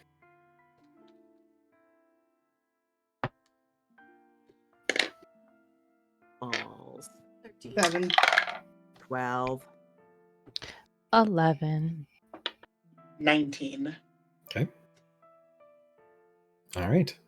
The 19, Dermot, you hear in the distance sounds of a quick scuffle. You can hear the elf say, "It's down. It's dealt with. It's not getting back up. You okay?" And you hear one of the dwarves say, "It is just a flesh wound, nothing." And you hear them start walking back towards the camp. You then hear through the dome what sounds like they're walking towards their tent, and you can hear, it sounds like somebody rummaging through some things, and you can hear something like being wrapped up.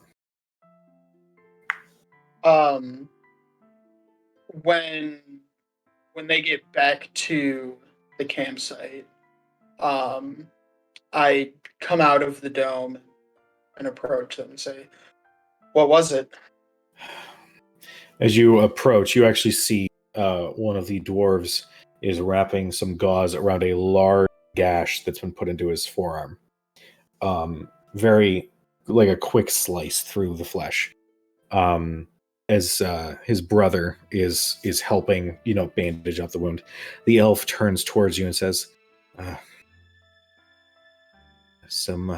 was another warg, but this one was not quite alive. There's something that is bewitching these hills. Sometimes the bodies of the dead reanimate. That's why we've been pretty vigilant with our watch to make sure you all are kept safe, just in case your former friends decide to visit again. One almost dead. And you kind of glance past and you can see a similar pile or a dead body of a warg as Bode is pouring what looks to be a little bit of liquid and then lighting one of his torches. I turn to the dwarf and say, "Are you all right?"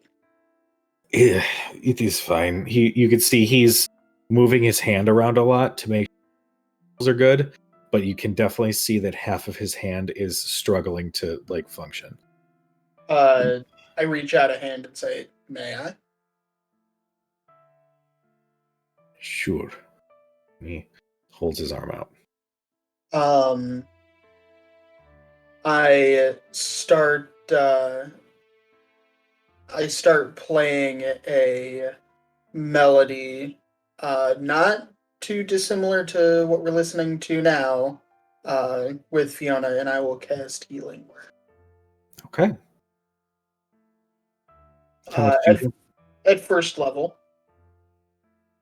Oh, you're not giving them the good shit? Nope. It is not much. It is 5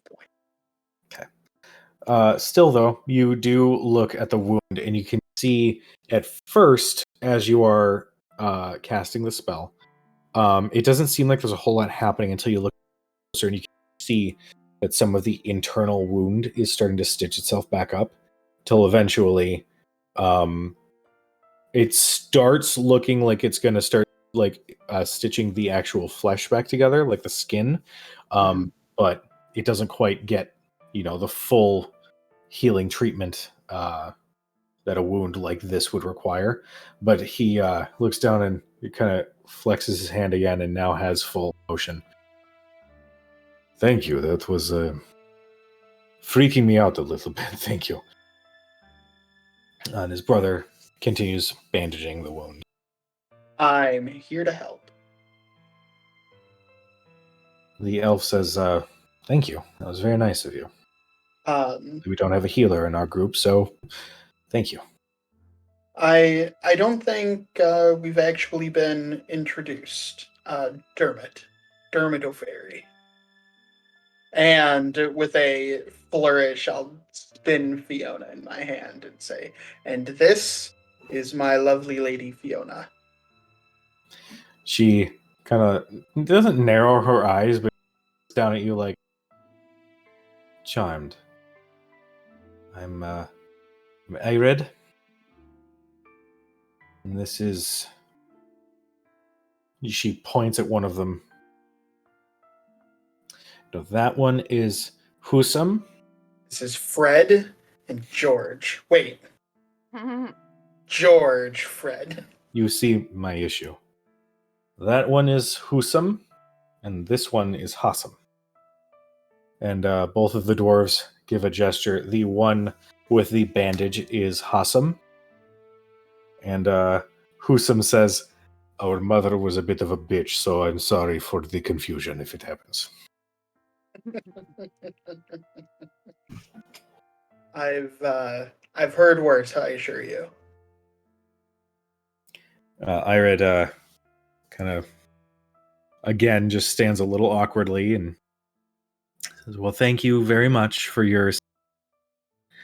We're going to be getting right back on the patrol here in a few moments once Hassam is bandaged up. Well, then, don't let me keep you. And then Irid kind of just watches. We're gonna... I turn to spend a few minutes by the fire instead of going back into the dome. Okay. Just as you do that, you do hear, as you look in the direction of Bode, who has set the corpse of the warg on fire.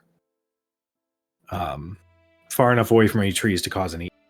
He's not going to cause a forest fire. He knows Smokey the Bear. But eventually, he and the other Shade Watch remobilize and go right back out there. As you are standing by the fire, make me a perception check.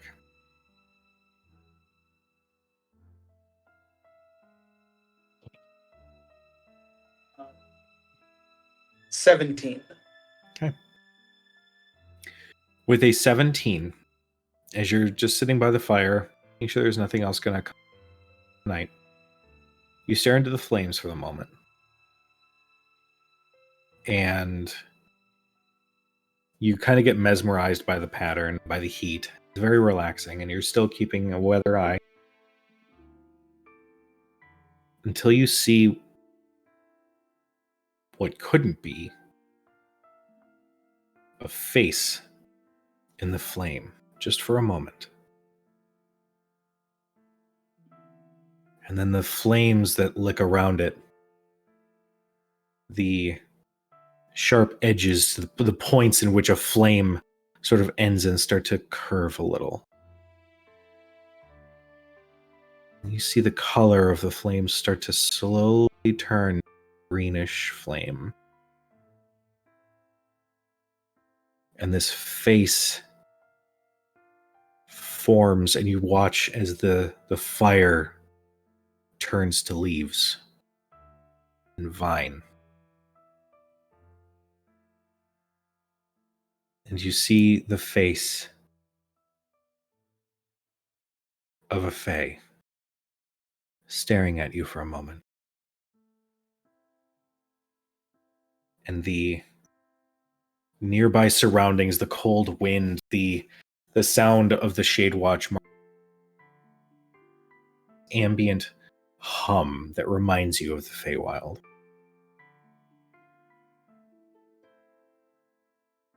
And you just stand, you sit there, sitting next to this Fey, which now, blink, you see is now a fully formed humanoid Fey sitting cross-legged in front of you, staring. Did you ever meet the Archfey?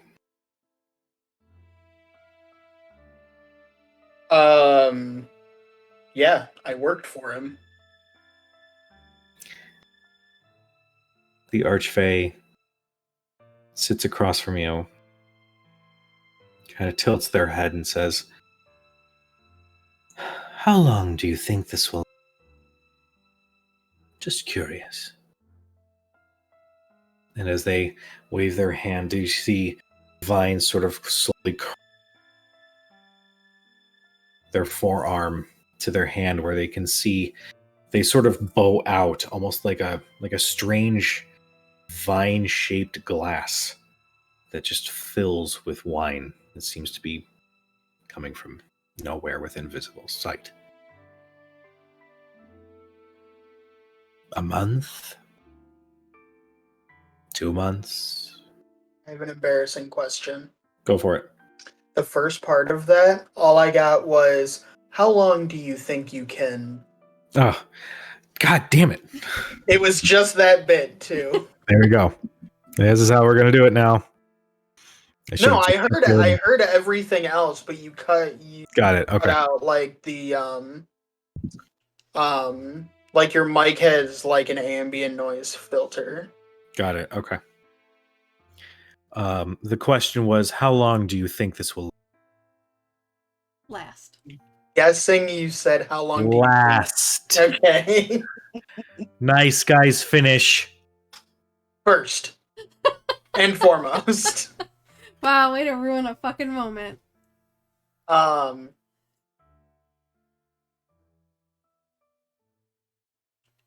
hadn't really thought about it.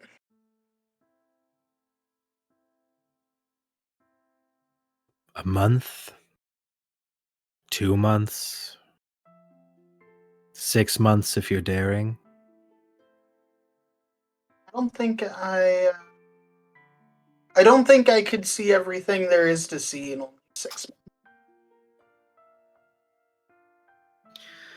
Well, out of professional courtesy, as your employer, I will give you the same deadline that I gave your friend.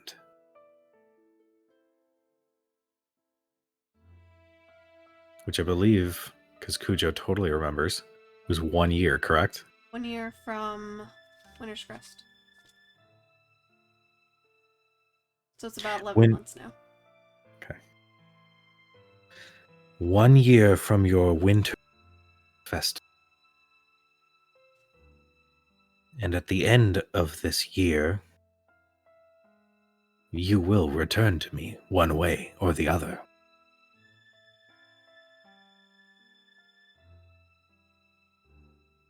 Is this because I beat your game?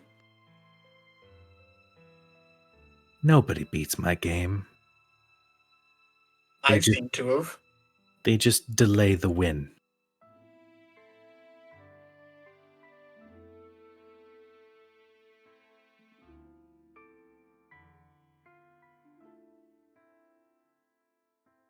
Well, then I suppose I'll speak to you in a year then. I'd be delighted. And they take a sip out of I'm the. sure I am delightful. Yes. God fucking damn it. You hear a. And you blink, and you're back at the campfire. The flames continue to lick at the air. The cool breeze brushes across your face. And you are back in the Umber Hills. I'm just going to hold this goddamn microphone because I don't trust it anymore. I mean, I could turn up the gain. I mean, I don't know what the issue is. I don't either. I know what I don't know how to fix the issue. So it's the noise suppressing whatever? Yeah. I don't know. I will I'll stay by the fire for a few more minutes and then go back under the dome. Okay. The rest of the night passes without issue.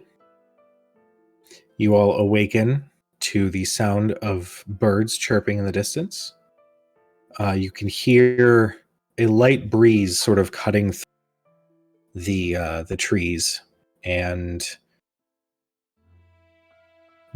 dawn has found you. You can actually hear next to the dome what sounds like the tent is being broken down by the two dwarves and the elf. You can hear them communicating quietly with one another. I see my outline going in and out. And I'm like, what the fuck? Anyway,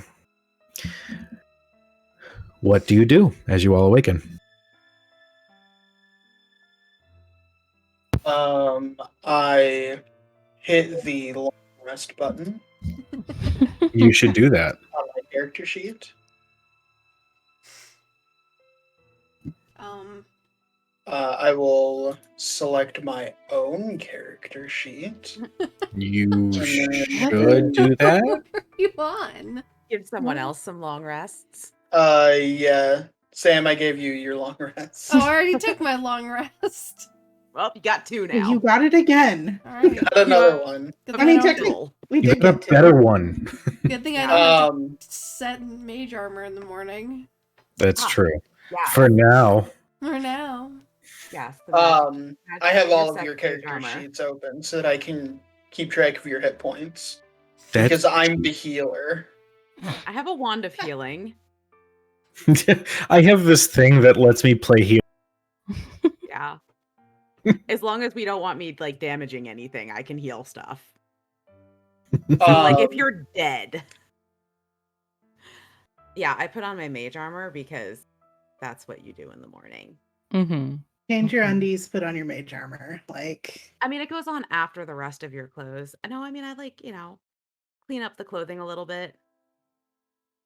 Make sure it's not stained, doesn't have warg blood on it.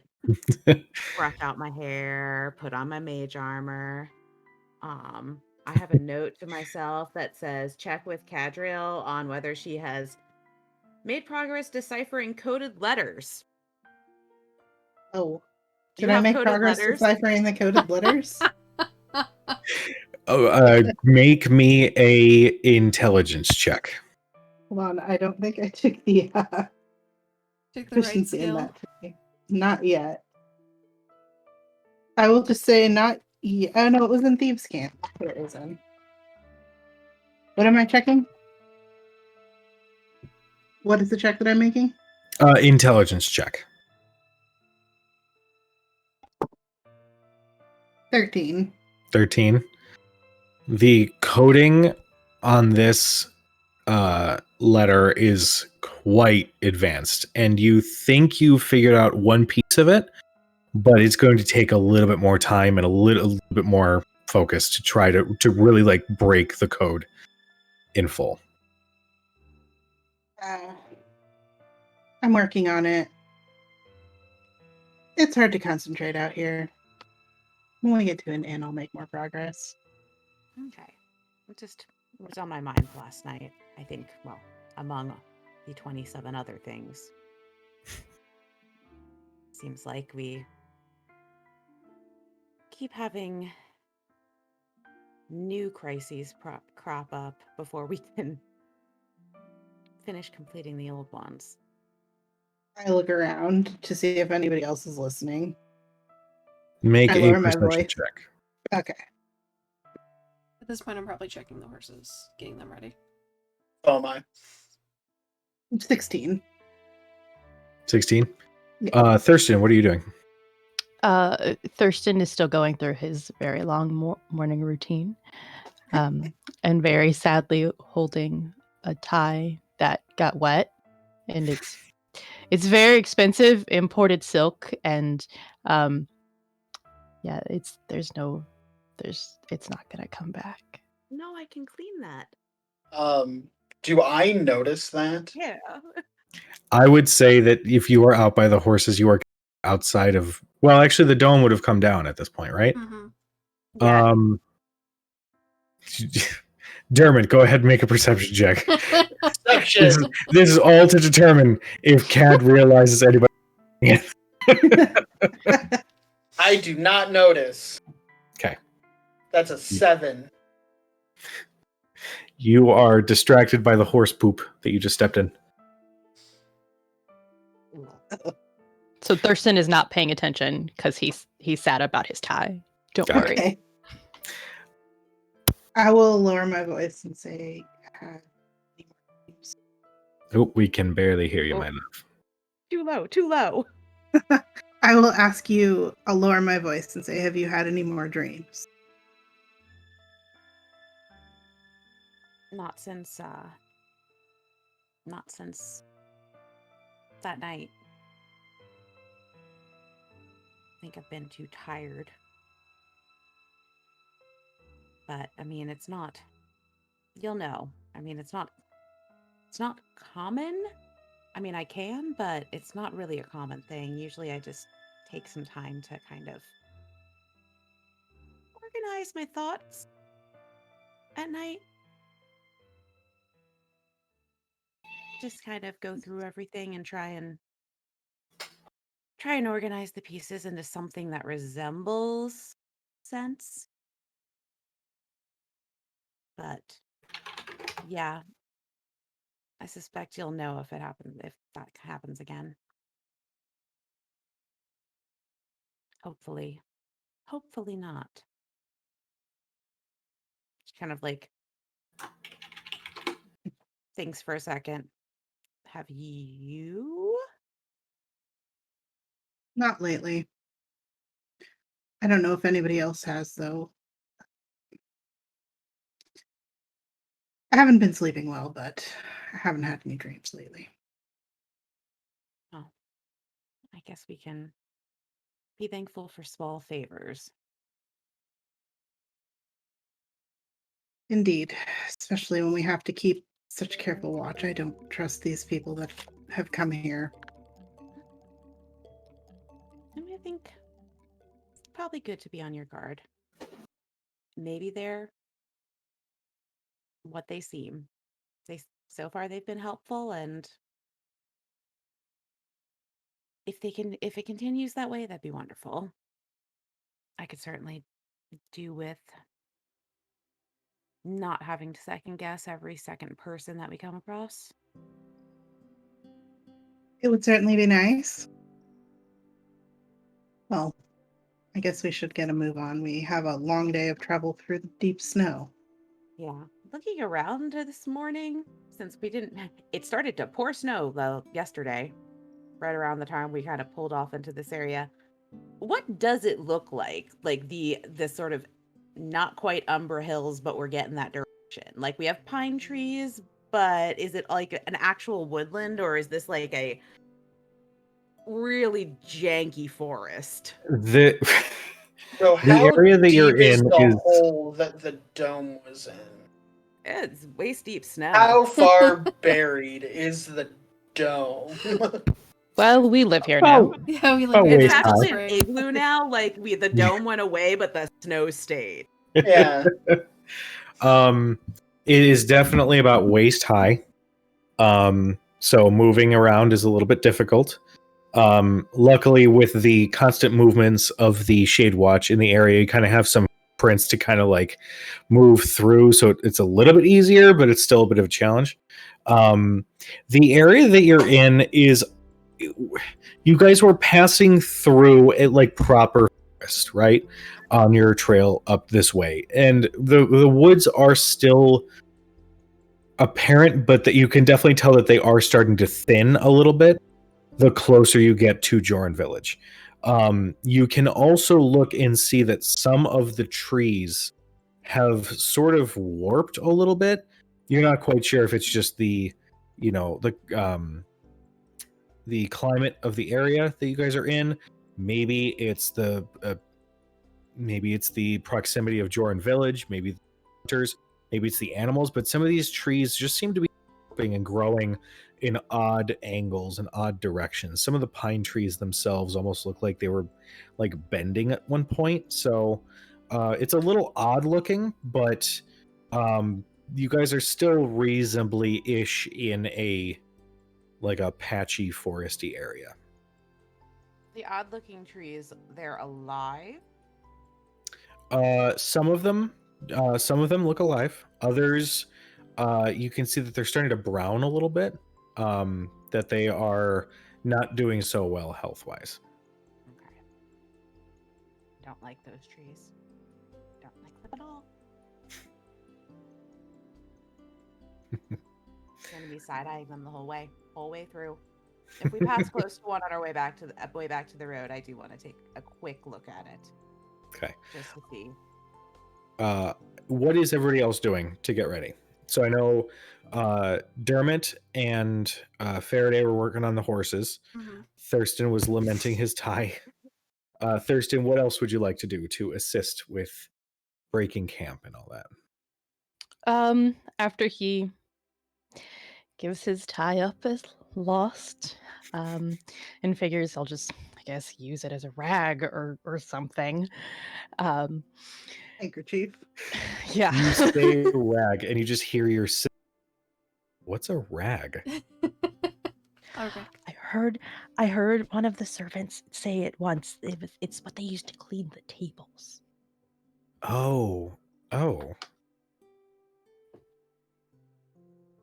gonna go have wine.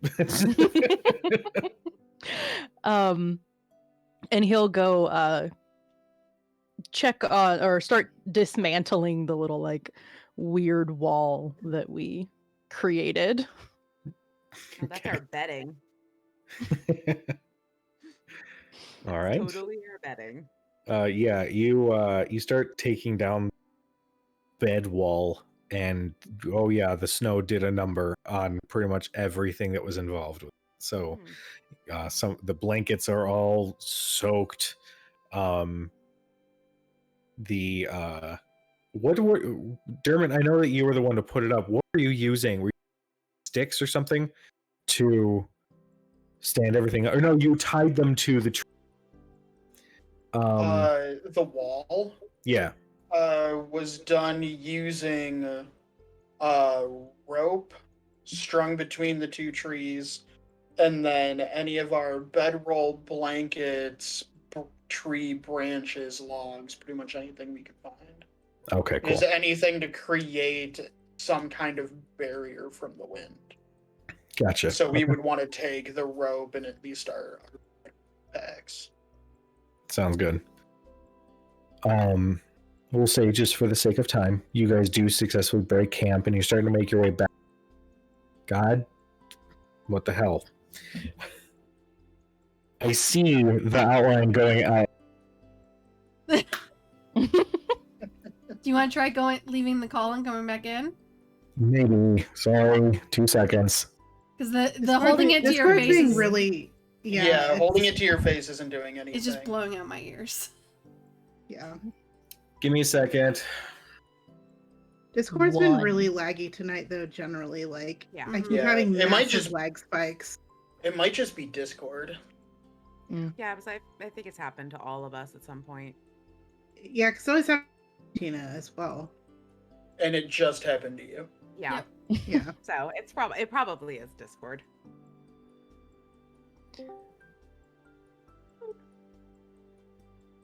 Hello. Hello. Hello. Okay, we'll We try think this. it's not you. Don't worry. We've come to the conclusion that everything is Discord's fault. That works. Okay. If it really gets bad, then I'm just gonna go swap to the other microphone because I was really hoping this would work, but if it doesn't, that's gonna suck. And Well, also, that's a Yeti. It's probably not the microphone's fault. well, it also says pattern on the back here. Sam, what do you have yours set to? I have mine set to the third one. So the third from the left. Okay. Okay. All right. I have now set it to that same thing. This is me speaking in a full sentence. I'm now going to place the microphone on the thing. Haven't lost You sound way anything. Okay. better. Mhm. All right. Maybe that was the problem. Weirdly. Let me turn down the gain just because I know if I feel like my door will close like 100 feet away and I'll be like, what? Sorry, everybody. As you guys are making your way towards the road, Arathea, you do spy one of those trees that looks like it's a pine tree that looks like it was growing normally, but then something caused it to sort of grow at an odd angle. As some of its branches kind of splay out a little bit, and you can see a little bit of the brown, I don't know what term to give it. It doesn't look healthy. It looks like it's close to dying. Once I kind of take a look at it, we're traveling with the Shade Watch, correct? Yes, they are flanking. Well, they're on opposite sides just to make sure that you guys are traveling safely and all that. Sort of still functioning as a patrol, yeah. So they are traveling with you. I will turn to whichever is nearest and ask, is this normal of the trees up here? I've seen a few since the further north we've gotten, and it looks like something that they're either infected or that there's something, I don't know, warping or twisting, or it looks like they're reaching out for me as she kind of takes a step back from this tree because she's imagining like just branches being like, and then she's in a tree. Who do you ask this to? Whichever is closest. Whoever's I'm not closest. sure who would be on the nearest to On me. your side, Husam is going to be next to you, and he looks up at the tree. We've been noticing more and more of them. It is odd occurrence. We don't quite have a druid, so we don't know what is happening, but they are popping up every so often. Do they eventually die, or do they just continue on like this? Hassam is convinced that they are continuing on past death.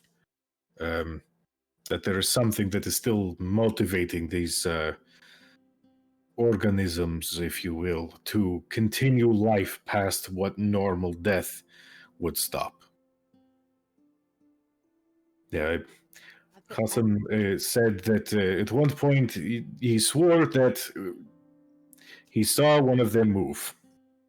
I just assumed he had too much wine that night, as he is wont to do, and you hear a poof as Hassam knocks Husam's shoulder. But kind of glares at Hassam. I have not seen this personally, so. As I literally take like 3 steps back from any of them that look like that. Just there are other things like this up here too? I mean, I don't know much about this region. I did a little bit of research before we left, but mostly all we really got was warnings from people and not a lot of specifics. Just sort of general What kind of warnings were you getting? that it's dangerous. Well, the Umbra Hills are dangerous. I mean, all manner of creature inhabit this land now that we are next to that thing. And he looks up, and now that the snow is cleared, you can see, and the skies are cloud-free, you can see the black spike of a mountain that is Gat Shadow, just overlooking the entire region.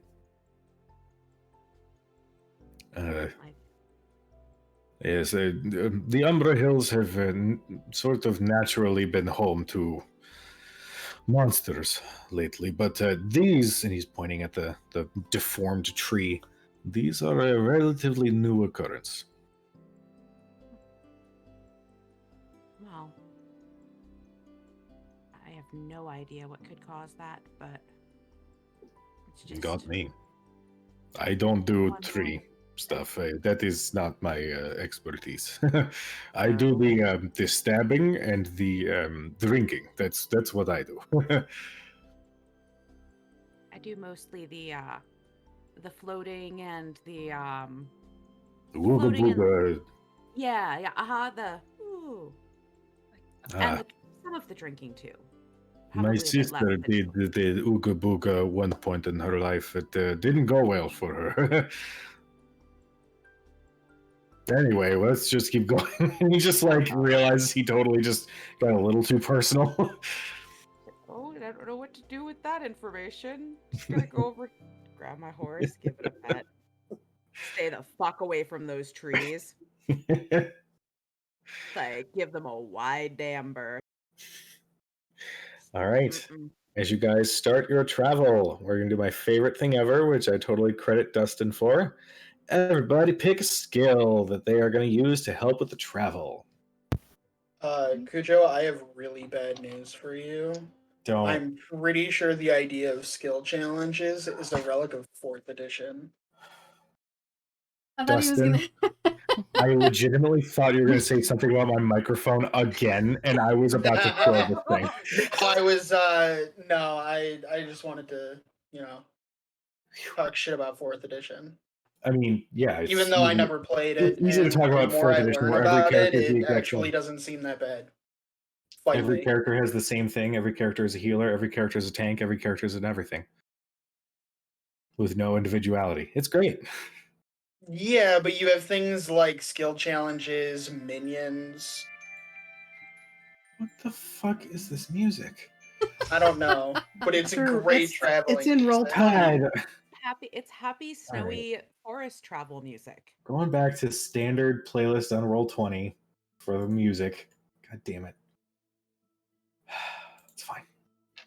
So, Thurston, what are you picking? Oh, okay. Cool. I'm not last, so I can do the one thing I'm good at, and I apologize for taking it. So first, roll perception. Yes. Okay. I Start built strong. a face, okay? I did not build someone who goes into the woods. Sure. Ever. He did once when his ascot blew away. Well, he also rolled a 2, so that's a total 7. Oh, and if you think that his ascot blew away and his mom let him go catch it, No. That was a Jules thing. Yeah, she pays people for that. Which, weirdly enough, Jules was right there to catch it. It was weird.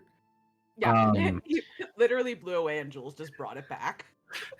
You're sort of blowing over a bush. You just see a hand catch it. Oh, sorry, you dropped this. Creepy, creepy little man. I apologize. This was perception 7. Okay. You are keeping an eye out.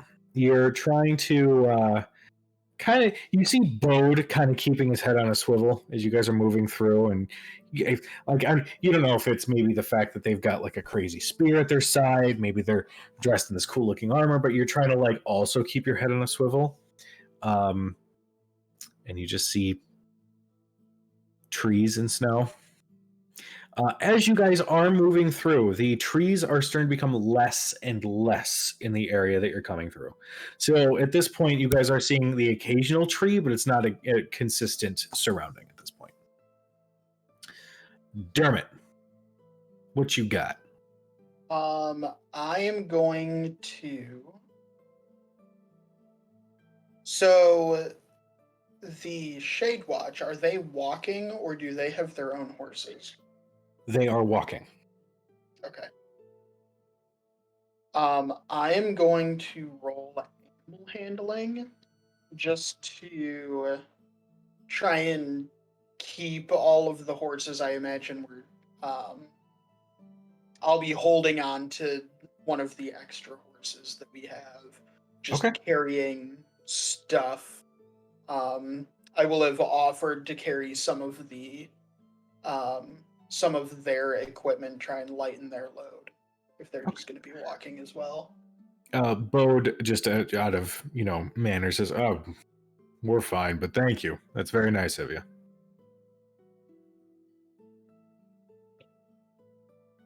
That is a 13. 13. It was a little bit of a slow start to get the horses to move, through the snow as thick as it is, but eventually, with the help of Bode, he actually turns to the other Shade Watch, and they kind of form together along the path to step on some of the snow to make it easier for the horses to move through. So, through a combination of them and just with you kind of hitting your stride and getting some momentum behind you, your travel continues without much issue. The horses definitely took a little bit to kind of get moving through the snow itself. All right. Faraday. I love saying your name like that. I will roll survival. All right. What you looking for specifically? Knowing that keeping an eye out for more weather, just because I know they said that storm was probably over, but I don't want to get caught off guard. Any natural hazards, like this road isn't cobblestone, so black ice isn't probably a problem, but any fallen trees that might have been, throughout the storm that are now hidden, or it's kind of perception, but just trying to keep an eye out for any natural hazards or any incoming weather kind of thing. Sure, go for it. Good thing I get to roll that with advantage. That's a 16. 16. As you guys are traveling through, now with the kind of the help of the Shade Watches, they're making it easier for the horses to travel through. You can see in the distance, given the height that you have with your horses and all that, you can see that there was some evidence of creatures moving through the area recently. You guess, just kind of glancing at the tracks themselves, it couldn't have been more than maybe an hour or two ago. Relatively small tracks. You can kind of gather that the majority of these are going to be some wildlife, but there is one set of tracks that looks to be a bipedal creature. That they are irregular in that one track is smaller than the other, and it's not like a clean, like a rabbit footprint or anything like that. This is something large that is moving through the snow, and whatever feet it has, it's not really leaving a very detailed print in the snow. It's just like big, not pits, but you know what I mean, big holes in the snow. I will point it out and look to Bode and ask if they've... Does that look familiar at all? Bode looks at the tracks and goes, "I have no idea what that is. That does not look like any animal to me, but I've been wrong before. So let's just keep a weather eye, make sure that we're good. We should be getting there relatively soon, though, so I don't think anything would knowingly travel towards civilization at this point. And it's going back, so it's like almost like crossing in front of us. Yes. And then going yes. back into the woods. Yeah. Okay. Okay. All right. Cad. I think I would like to roll investigation just to see if there's any more of those dead trees, to see if there's any sort of pattern to which trees have died and anything like that, because it seemed like quite random. Why would some of them be like that and not others? Just Sure. to see if there's Okay. if we can Go ahead and discern anything. I like it. Make an investigation check. That's cocked. Kicked. Kicked, yeah. 10. 10. Moving through, at this point, you're seeing maybe a handful of trees every couple 100 feet or so. But yes, strangely enough, you are seeing random trees sort of sporadically placed that have this strange vibe, I guess, to them. They still have this weird sort of dead but not appearance to them. After spotting more and more and kind of keeping track of how many you're seeing, you're stumped. It's difficult to figure out if there is a pattern to this or if this is just some strange natural phenomenon. Given what I know about death and things like that because of my rogue specialty, would I be able to discern anything more from that?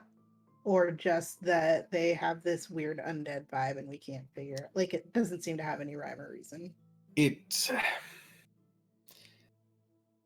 You've seen dead trees before, and you've seen kind of what happens to their bark. You see that they obviously stop growing, at least while it's like the off season or anything like that, right? Whatever's it's really difficult to place exactly what is going on with these. It's not you can't quite tell if it's unnatural or not, given how frequent you're seeing this phenomenon happening. But it's definitely giving you an off-putting feeling the more and more you're seeing it as you guys are traveling through. And then Arthea. So building on that, since these we seem to be either seeing more of them or there's just less trees in general and more of what's there seems to be somewhat twisted. Mm-hmm. And given our encounter the previous night, I don't know if it would be an Arcana or a Nature check to recall if there is anything that can cause this. Make me an Arcana check. Okay. Also, given our experience way back in Whitestone,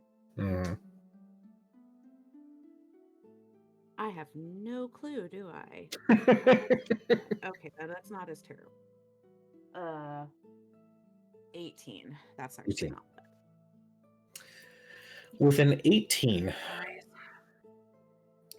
your field of study typically is of the arcane variety, given the wizard, But one field of study you've dabbled in is with planar information, and you remember reading a passage that talked about if something was out of balance in another plane, that it could feasibly have an impact on the material, however slight or however major it would be. And for some reason, that passage kind of comes to mind as you're looking at this another strange tree that almost looks like it's like reaching towards the sky with its branches. It's an odd sight. But yeah, that's kind of what comes to mind as you're kind of trying to think of like what could cause this sort of phenomenon. Okay. Well, I will keep an eye out as we walk or ride and just kind of advise everyone to stay clear of them. There's something unnatural or something not right with those.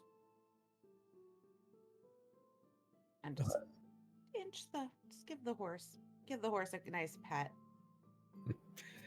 It It's okay, horsey. I should give this horse a whinnies name. in response. Horse terms are not coming to mind right now. But it's at this point, it starts getting towards the end of the day. And actually, with all of your rolls, you guys do manage to cut some time off of your travel.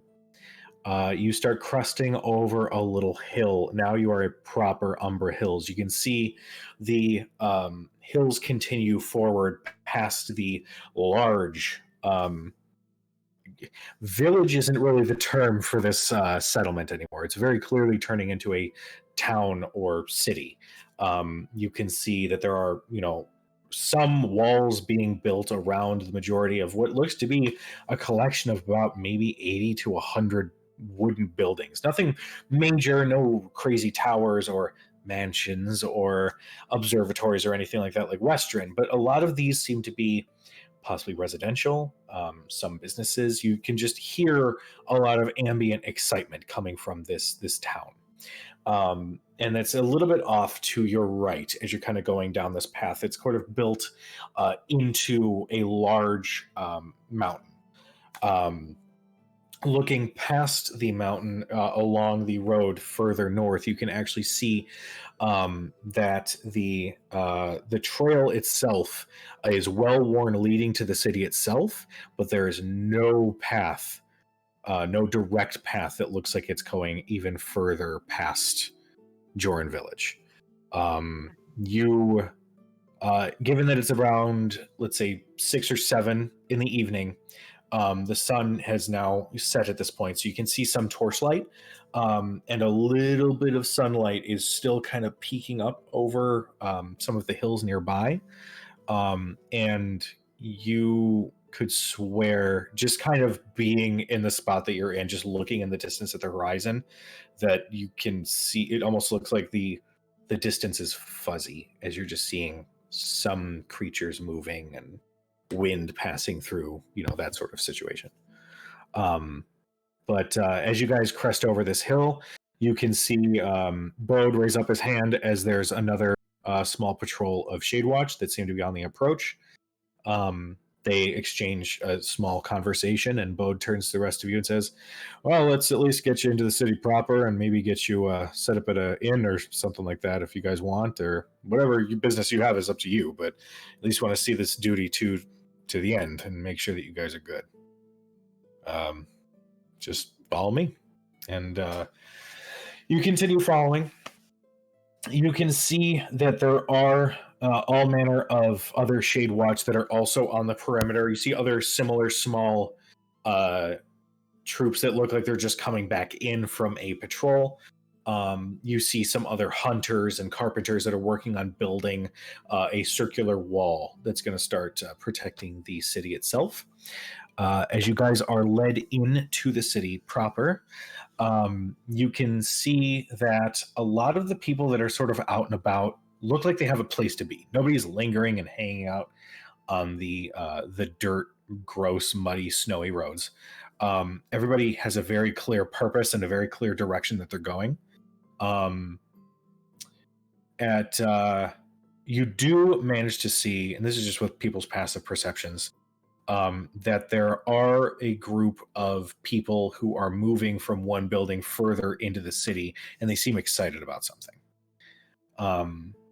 But as you out from a building, like coming out from a building, going towards something else in the city with an excited look on their face. Some of them seem to be counting coin, that sort of thing.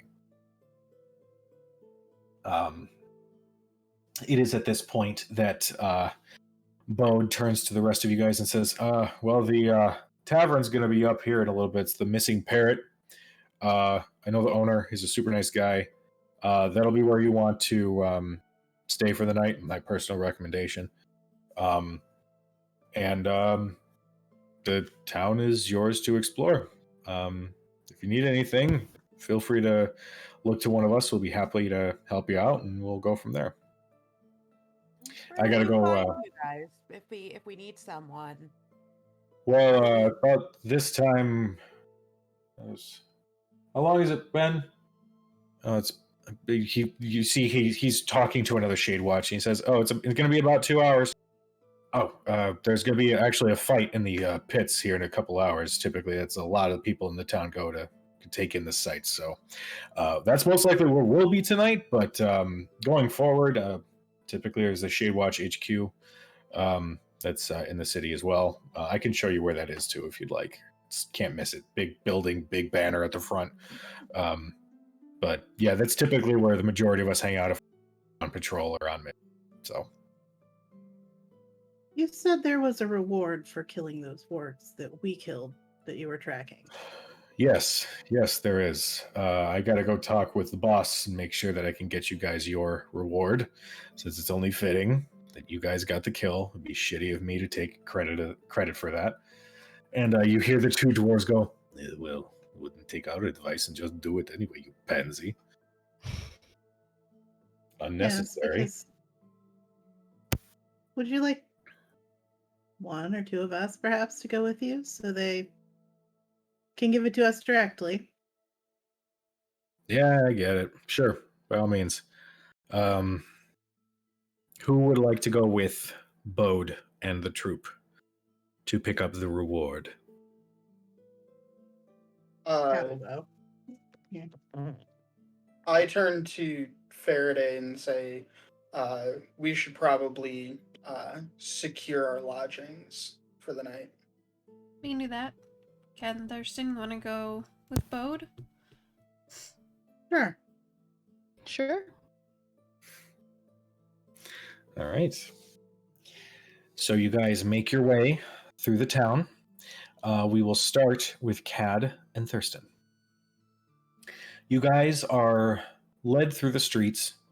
We'll just say for ease, you guys leave the horses with Faraday and Dermot and Arthea so they can get them all stable and everything. You move through the winding streets, and you can see eventually comes to a small clearing where there is a larger wooden building with a banner that sort of hangs in the front that bears the same sign of the Shade Watch. Stepping in, you can see sort of expecting with this to be a somewhat more official looking building, maybe see like a front desk with a secretary, something like that. Instead, you see a large open room where there are a bunch of different tables. Some other Shade Watch members are sitting relaxing with a drink. Others seem to be roughhousing and sparring off to the right, making a big old ruckus themselves. Really, it's just a gathering of a bunch of these different people, all different shapes and sizes. You're seeing dwarves, tieflings, gnomes, human. Like, there's a whole bunch of these different people, all looking a little bit more rough and tumble, just sort of being. Except for at the very far end of the room, there is a countertop where you can see a very lithe gentleman with these long fingers and a little bit of a balding head, just sort of sits and is sort of oddly reaching into this coin purse. You can see he's got a full set of coinage next to him that he seems to be counting out of this purse. And as you guys are on the approach, you see him with his long gangly fingers take out each coin one after the other and place them as he is mentally keeping track of all of the coins. It's got like a bag of precious. You guys approach, and Bode goes, Winnie, we need that reward for the warg pack. And you see this gangly man stop in the almost like the crane game, like stop just before he's going to reach back in, and his head just slowly cranes up, and his features are very sunken, and his eyes are kind of sunken into his head. He looks like he's at death's door, but he has this very nice, if somewhat creepy persona and sort of vibe about him, and says, "But of course, if I remember, it was 100 gold, correct?" And Bode says, "Yeah. Can you stop staring? We talked about this." "Sure." And then they just slowly turn and start counting out these stacks of coins that he's been pulling from the coin purse until eventually slides 100 gold across the table. 100 gold for the warg pack. Bode goes, "All right, okay, cool." And then just like, almost like he's afraid that he's going to get like electrocuted or something, reaches out and gingerly takes the gold into a small leather coin purse and ties it, and then turns towards Cad, holds it out. Do I notice if he pocketed? I take the bag. Do I notice if he pocketed anything? Make a perception check.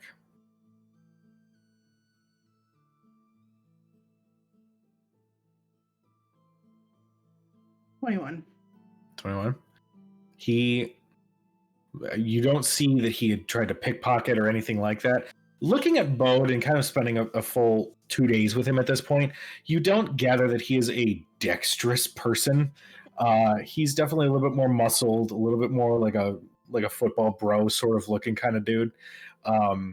He doesn't seem to be giving off the vibe that he is in any way of the dexterous persona like you are. So it looks like he just scooped the coinage into the coin purse and then handed you the full amount. Get in right there. Well, it was fun traveling with you guys. I hope your stay in the town goes well. And if you ever have any questions, we're here. Thank you. We will go about our business. Thurston, are you good? Yes, thank you. It was a pleasure to make your acquaintance, Bode. Anytime. Let's just meander over here. Winnie's still looking at us, and you see Winnie's just like staring through you. But as you guys, he's like gesturing you away from Winnie. He goes, we're going to be going to the pits tonight. If you guys want to come and watch a fight, could be fun. We gotta try to win some money since our income for the week is in somebody else's hands, but could be fun. Well, if we're able to finish our business here, then perhaps we'll have something to do tonight. Sounds good. I will say, I've personally seen the champ fight. It's nothing like it. So, if you guys stop by, awesome. If not, totally get it. You guys take care. And Bode sort of meanders off.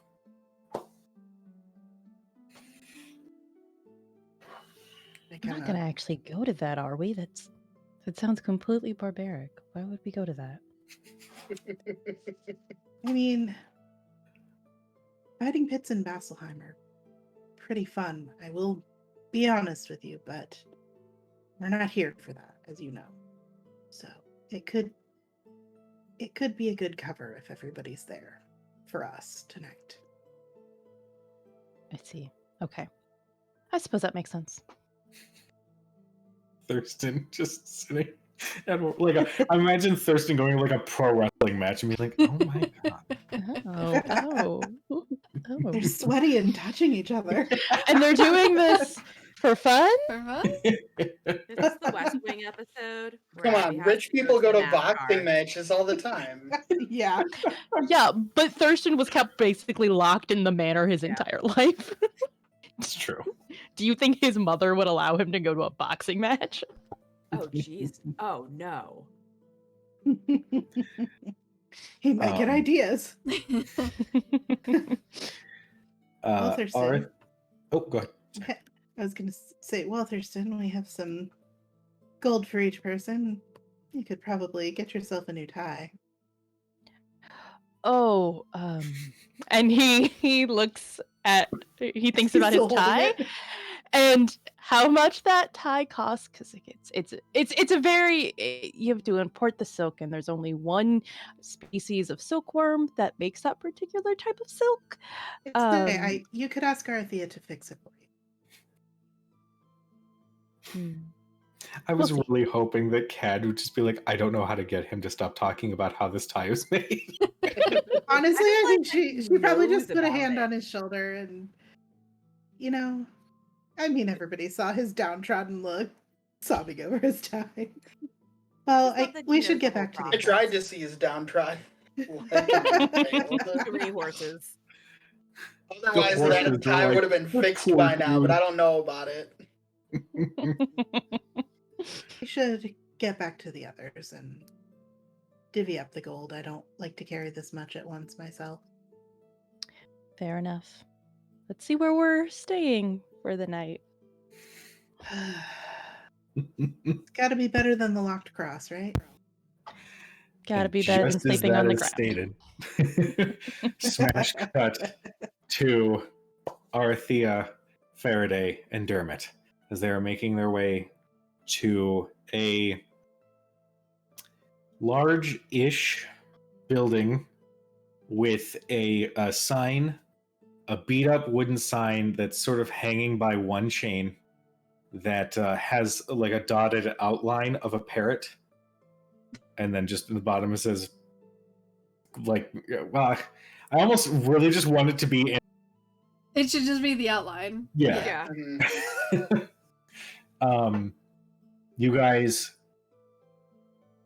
decently forward your move your horses over to a small stable. It is not the most well-made stable ever, but it's functional. There is a stable hand that looks to be in his, you can only assume, 90s. Hey, take it from here. And he takes the reins and gingerly he like pets one of the horses, and the horses weirdly are like totally fine and totally calm with this. But he makes his way and gets them, gets the saddles off of them, takes care of them, gets them fed. Moving around to the front, you step through the front door to a decent sized room. There's a couple bigger tables. Maybe can fit about 20 to 30 people total, where the bar is on the right side, and you can see a shorter, somewhat plump looking dwarf with no beard and Weird. balding. Weird. He is in the middle of pouring a decent looking ale into a tankard and then plopping it down in front of a Goliath female who just snatches it off of the bar and just downs it in one gulp. Upon seeing you enter, he goes, "Hey, welcome to the Missing Parrot. How can I help you?" We were hoping to get some rooms for the evening. Have any available? I got 2 rooms right now. Nothing special. You get a lantern, you get a small desk and a window. Wait. He flips through his books. Sorry, only one of you gets the window. Well, I'm sure the window won't matter much. Suit yourself. I can pay for the rooms with service if that's acceptable. What are you selling? And I draw Fiona her bowstring, and I give him a sample. Make a performance check.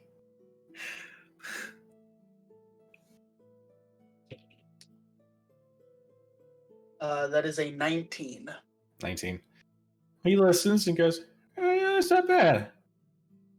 I'll tell you what, that'll pay for one room.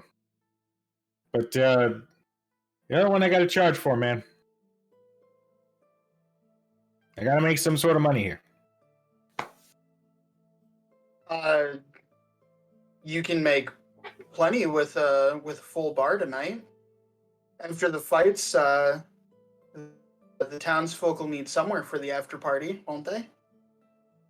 What better than a fine bar with lively music? Make a persuasion check.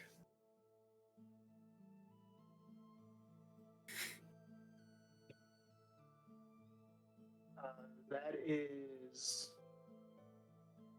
better. 23. Jesus. I also made a face. And mine can play music. All right. I'll say this: if you can convince enough people to come in for a full bar, your rooms are free. But I'd hurry you. You got about an hour or so until showtime, so I might want to get working. And where are the fights being held? I apologize. We've only just arrived in town. I'll just start tallying your receipt now. But if you go, he gives you directions. Essentially, it's like the next street over from the Shade Watch building. He says you can't miss it. It's actually they're trying to soup it up, add more floors and shit, but whatever.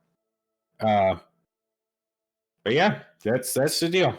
I'll have your invoice ready for you when you come by. Excellent. And keys? We'll talk keys after you convince everybody. How about that? You promise to hold the rooms until we return? Sure. Can I roll insight? Is he lying Sure. to me?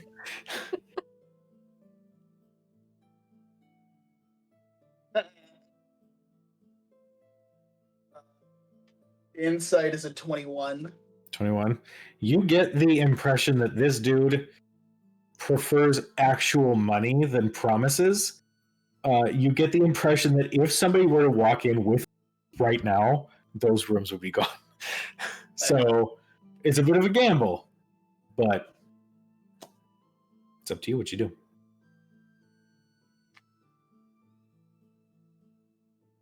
About a deposit. Where are you going to play me another ditty? That was a joke. I don't need to hear another ditty. How much are the rooms? There's the magical question. Even the Goliath's like, seriously. I charge 15 silver a night. I'll just kind of turn to Faraday and Dermot. Put down the money for one night. We can get it back if you fill the bar. I think that's fair. Sure. We get the gold back if we fill the bar. And I'll put down 3 gold pieces. I'll say, you fill the bar. I don't know what accent this is, by the way. It's shifted to Peter Griffin. It was Southern. Yeah. It was Southern, And then it was Mhm. Peter, and then it was Brian. You know what? Maybe Griffin. that's the quirk on this Mhm. character. You can't quite get a beat on what his speech pattern is. He says, Maybe that's the quirk with our DM. Can't quite get a beat.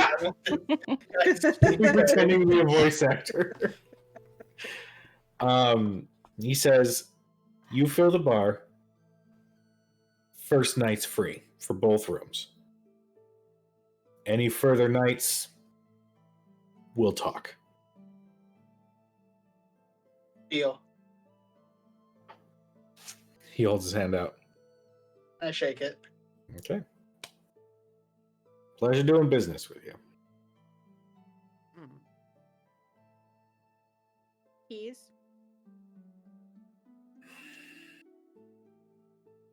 I'm like, look, I have like my stuff and Thurston's stuff. He only brought one bag. I know. reaches under the I'm bar. actually quite proud of him because it's like very well. Yeah, that one bag is a trunk, and the Goliath sitting next to us could fit in it.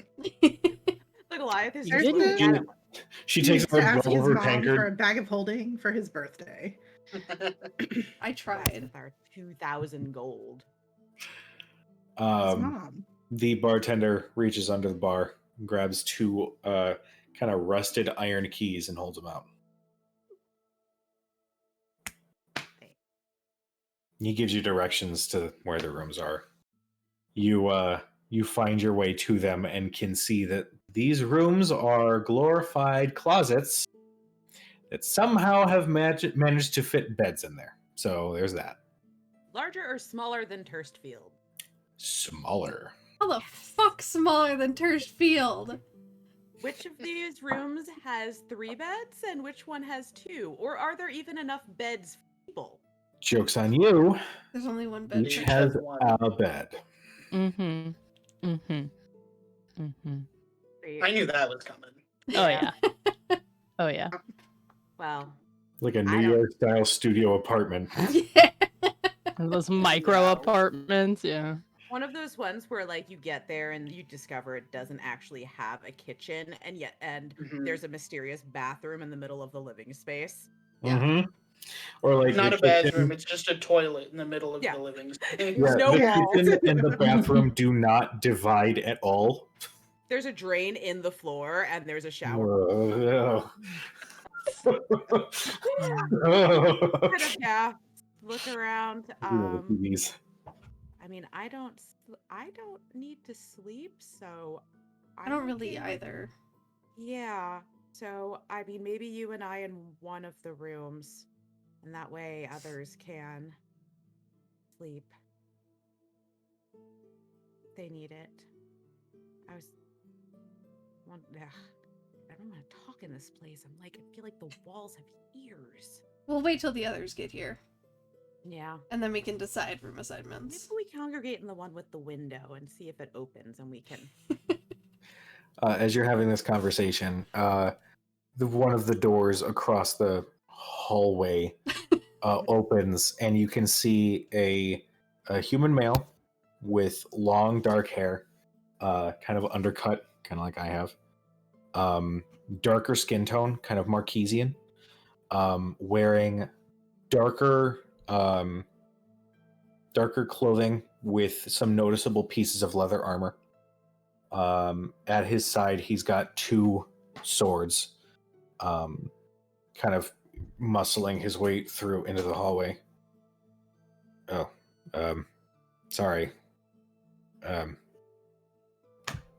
Good luck. These beds stuck. And he closes the door, locks it with his key, and then starts making his way out. Are you headed for the fights? He turns. Yeah. I got a decent amount of money going on this one, so hoping this one turns out. Excellent. There will be afterwards.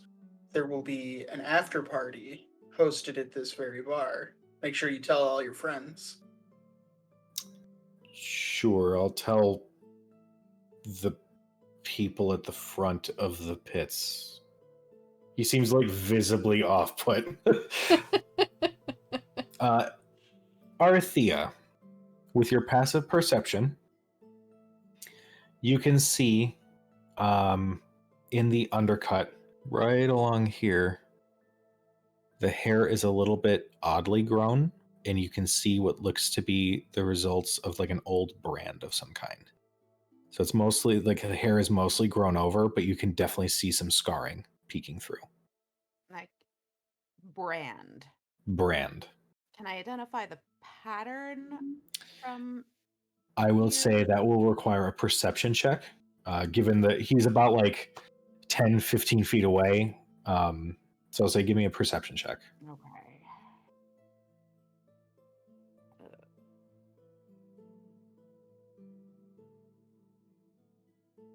Again, I can't do math with 18s apparently ever.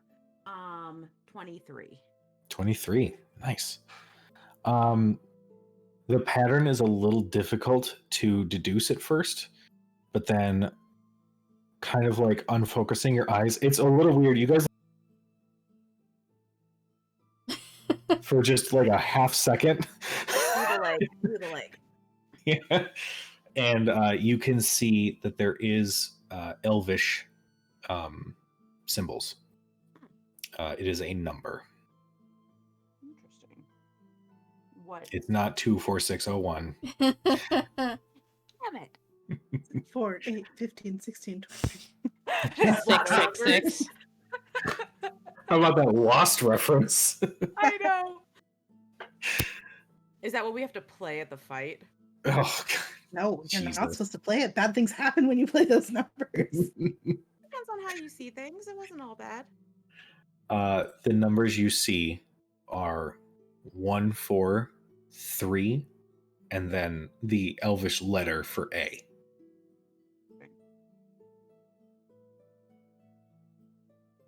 But Do I know why that would be branded into someone?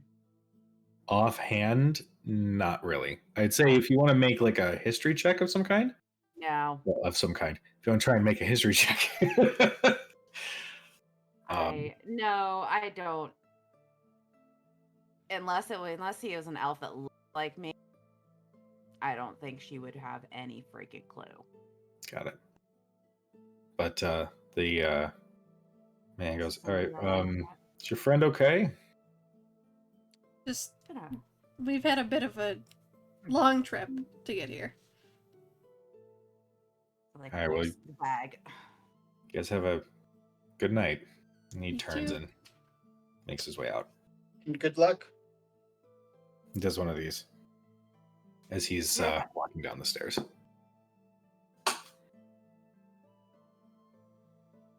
Shall we into one of these? Yeah. Yeah, let's check them out. I'd like to know which one has the window. Yeah. For the sake of time. We all go into the room with the window. Got it. Cool. You guys just have all the bags and yourselves there. Does the window open? You go to open the window and it doesn't. Of course Okay. it doesn't. Can we see out Like the apartment window? style, like painted over. Kinda, yeah. With bars on it. Lead paint. You can see out the window, but it's clear that the outside of this window hasn't been cleaned in quite a long time. So you don't get the clearest image of what's going on outside. In fact, you do see one shadowy looking blob very clearly walking from the door of the tavern in the direction of the pits. Mhm. Lovely view. Really Place is excellent. great. Maybe I'll just I'll sleep out there. In the dome again. I mean, I'm really seriously thinking about it. I think we should stay together as much as possible. I know, but it's Agreed. really tempting. All right. So again, for the sake of time, given that it's 9:30, I'll say that you guys leave the missing parrot and rejoin your friends out on the roads as they were heading back towards you. I explained that we have to fill this bar for the after party if we want our first night of rooms free. Shouldn't be too difficult. Court's face. Girl just sighs. She says, I got the gold from the wolf thing. We each get about 20 gold. And then I'll divvy it up. I'll pull it out of my shirt. Add money to this thing finally. Are the rooms okay? I mean, it's got to be better than where we've stayed before, right? Rooms is a stretch. No, actually, but it was the only rooms they had available.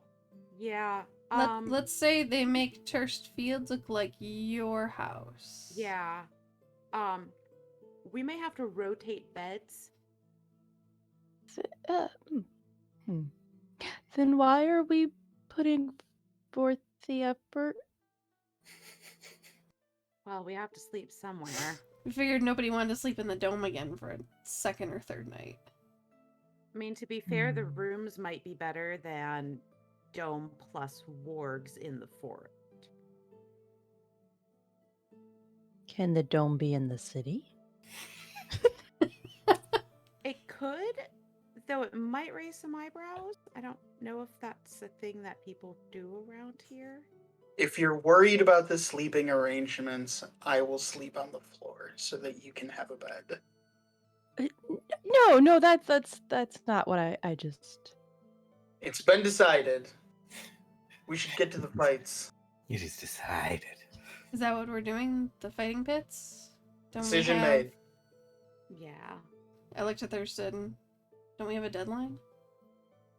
Did we get a contact or anything here? We just said to show up. Yeah. Yeah. Seems like someone maybe is supposed to find us. Well, and I'm reluctant to say this. If they know, if they're in some ways tracking us, perhaps in particular myself, letting it be known that I am here at a large gathering might be the best way to ensure we're contacted. True. Well, Thurston, I guess it looks like you'll get to see the fighting pits after all. Joy. I mean, it could be interesting. Faraday's like not so secretly excited as we start walking that way. Like there's a little bit of a pep in her step that she hasn't had all week. I'm gonna ask. Actually, I'll ask Faraday if she has any clue like what that brand might be. She's traveled a bunch. Can I For roll the smirk, I just a nudge Thurston and say, just look forward to the after party. Go ahead and roll. It'll be great. Tell your friends. You're my friend. 19. We're not going to participate in the after party this time. After the last one.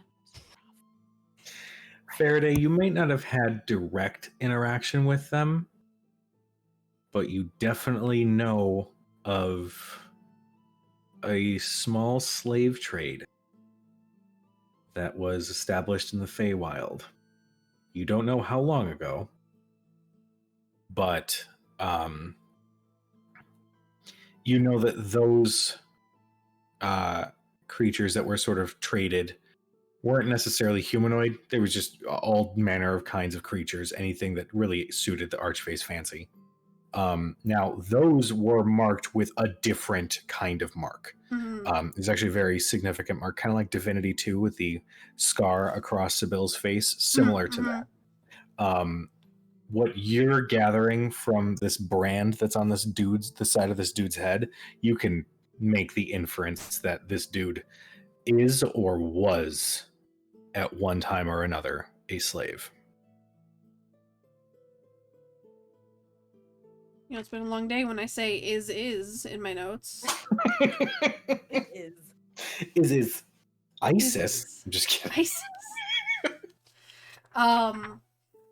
The pep in the step kind of wavers for a second, and she says,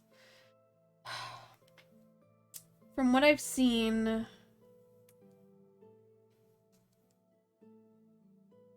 slavers like to brand their products. That's not one I've seen before, but that looks like it could have been something like that. He either is or was. Is that still something that happens? More often than you think. It looks kind of just really skeeved out. Noticing Faraday's obvious discomfort, I will give her a nudge with my elbow. Say, come on, let's go watch two people beat the shit out of each other. It'll be fun. Like old times. And as you Not guys quite. move, I don't expect you signed up to be in the ring. Oh, they probably wouldn't let me anyway. Too bad. Well, you It don't was know fun about that. watching you. I'm gonna say too bad. It was fun watching you in Vasselheim. as you guys move through the city, you come upon a large building that looks like an attempt at a coliseum.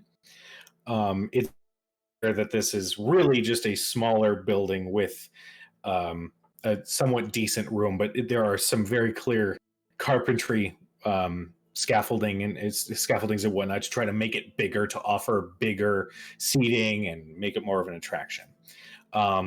You guys are led to a decently sized set of double doors where you can see all manner of people sort of flocking into the building. You can see that there is a gnome out front who says, taking bets, first fight here in 20 minutes or so, taking bets. Looking at him, you can see that it is a small gnome wearing a purple vest with like a white dress shirt and a very large, voluptuous mustache. They have somewhat longer hair that's kept in a small ponytail, and they are speaking through a hand cone as they are taking bets for an upcoming fight. You guys are led in to a very crowded room, sort of circular room that has a very clear spot on one side of the room where there is a rather nice looking throne chair sort of situation where you can see a red-haired female dwarf seated wearing similar attire that you guys saw other Shade Watch wearing. She has a couple baubles on her. She's got a really nice silver necklace on. It's clear that she kind of like did her hair up. She's got a nice little hairband in. She's got a couple rings on her fingers. She's looking pretty good, and she is flanked by 4 other Shade Watch that are just sort of standing, sort of muscly looking, right next to her, flanking her position. One of which you can identify is Bode. The rest of the room is cluttered with all sorts of people as you're looking downward into a small sand pit where you can see that there is one large mountain of a man. He's got a little bit of a belly. He's got a big old beard. He's got tattoos kind of running down one arm. You can see he's got scars. He's got some piercings in one eyebrow. Very mean looking dude, like a big biker dude. And then across from him, who's like sitting and like warming up, across from him, you see seated in the sand a lithe, slightly muscled looking drow with long black hair, sort of half tied to keep the bangs out of his face. He sits shirtless. He also has some strange sort of tattoos and ink forming these odd symbols in his skin. And he sits just wearing sort of haphazard pants and boots and sits and waits, and his crimson eyes staring daggers at the man in front of him. The dwarf flanked by the Shade Watch is the one taking bets, right? No. No. There was the gnome towards the entrance who was taking bets. And who is the dwarf? Dwarf's in like the seat of. We don't know who she is. She's in like the Prominent. seat of power. honor. Sort of thing. Yeah. Yeah. That's going to be our thing. Yeah. Before we sit, Faraday's gonna break from the group and head over to the gnome. Okay. And waiting her turn patiently, she's going to ask him, what are the odds tonight? Well, the odds are kind of stacked against Big Boy. I'll tell you that. Champ does not like the... So the Drow's the favorite. Go Drow's champ. She kind of looks over. Interesting. Have you seen the big guy fight yet? No, heard stories about him though. Heard he crushed a child's skull with one hand. It's not a story I like to tell, okay? I'm just saying I heard it. Thurston's reaction. Thurston's not there. I just had to do it. We're probably Oh, that was hearing this Rose's whole reaction. conversation. I feel like this is is the atmosphere inside very much like the atmosphere, a football game or something where everyone's Oh selfish yeah, in? everyone's like gearing up. They've got their like jerseys on, Okay. Sports their ball. Miller Lights. I don't fucking know football. Anyway, PBR. Talking about the sportsing. The sports. Sport. Can I roll? So, go ahead, Sam. I was gonna say, can I roll an insight check on him just to see if he's like it makes sense. It surprises her that who he's naming is the champion. But can I just roll an insight sure. on that? Go ahead. Oh no, she totally believes him. I Yeah, got a nat 1. hook, line, and sinker. Can I Go roll place insight bet. as well? Good joke. Can I roll insight as well? Sure. Oh, wait till he's done. Did you get a nat 1 too? Nope. Close. 2. With my roll of 2, There it that is. is a 7 total. Y'all about to get swindled. And we lose the money we just got. I mean, they lose their money. This dude very clearly is a promoter of some kind, but given his demeanor, he's 100%. I mean, believing anything else would be foolhardy. Sure. Or to win. Is there a minimum bet? Hmm? Minimum bet? Let's call it 30 gold.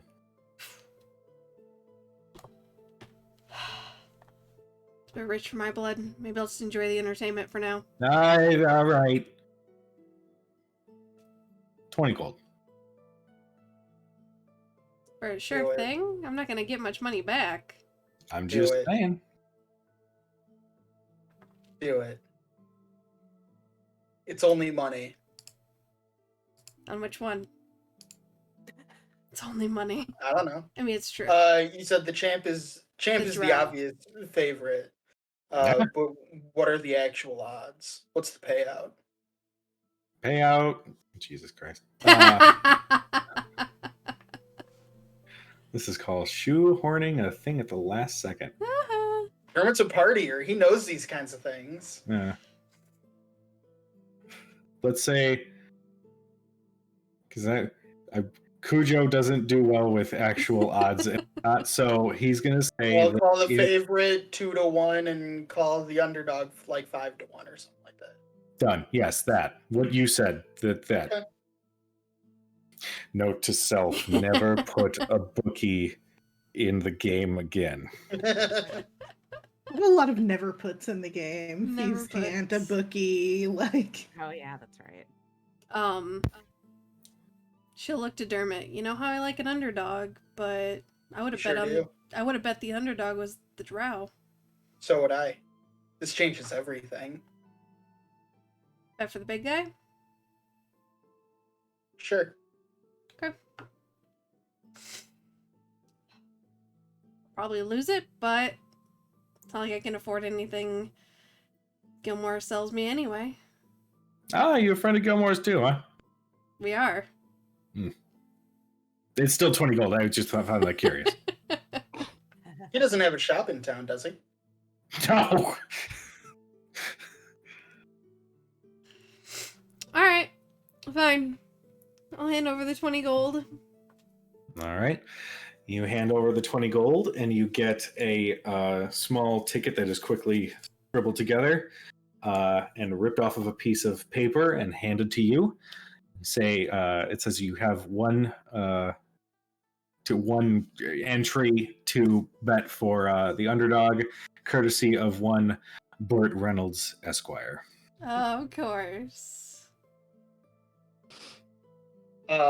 Immediately after Faraday puts in that bet, I give Mr. Reynolds 40 gold on the champion, Sounds good. and I smile at Faraday. You suck. Roll another little ticket. Rips. Hands it to you. And I take it. All right, pleasure doing business with you. Pleasure, Mr. Reynolds. Go This'll enjoy the be fight. fun. As you guys make your way inside, Put that away. you guys come in just in time for the fight to start. Just as you guys find your seats, you see the sorry, let me cut out the singing. Oh, whatever. You know what? It's fine. It works. Before I turn to leave, I give the bookie 5 gold Hmm. and tell him, tell your friends that there is an after party after the last fight at the missing parrot. It's gonna be a rager. Make a persuasion check. With advantage? Because I gave him No. $5. No.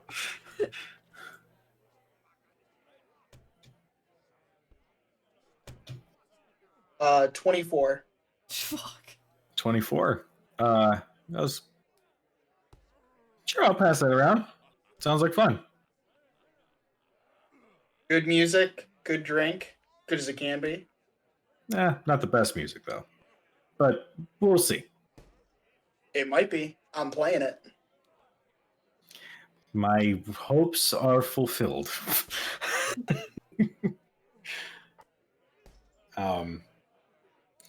But you guys go and find your seats, and I will end tonight's session with a little telling of what happens in this fight. The dwarf who's seated in the place of power sort of rises from her spot and looks to the larger biker dude and says, "Ready?" He kind of nods gruffly and then gets his arms up, ready to go. And then she looks at the drow, says, "Ready?" And he just slowly lifts himself and sort of keeps his hands loosely in front of him, but not like in a particular like boxing or anything like that stance. I'm losing my 20 gold. She snaps her fingers, and immediately the big guy rushes across the ring. And like a wild animal starts swinging, and deftly moves in and out of the way before you see one jab come straight for the drow's face. He blocks and then hits right on the bridge of the nose, which everybody make me a perception check. 15. 15, I'm losing my money. I already know it. 16. 16. 18. Okay. Natural 20, 25. Nice. 15.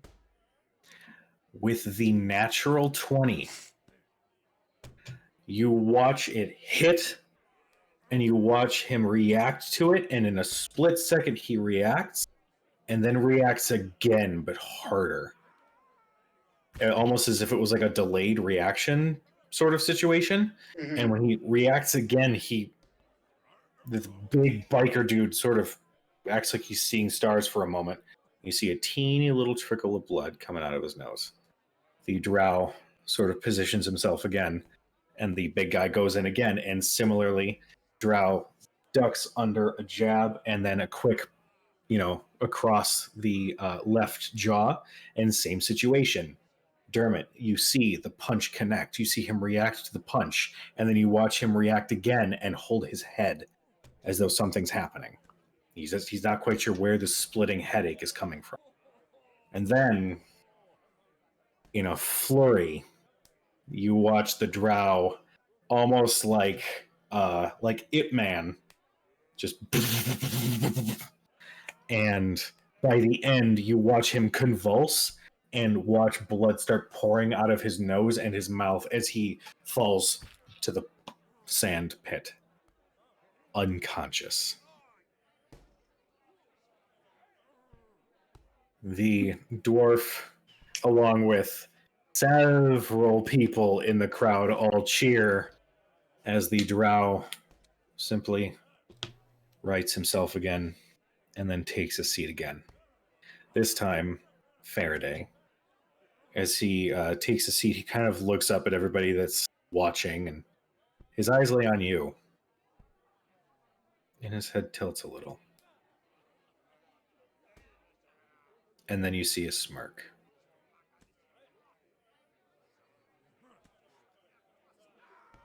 What do you do? I'll extend this a teeny bit. I'm curious on what happens.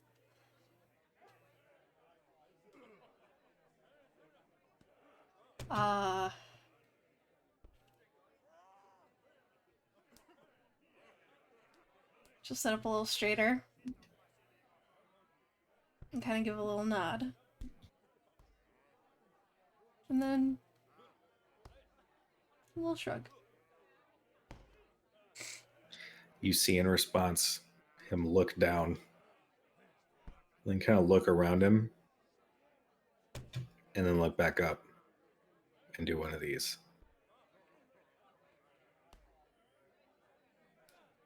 And at this point, with that, you watch as other people and they turn and they all instinctively start looking in your direction to follow who's the champ fucking challenging, and they all lock eyes with you.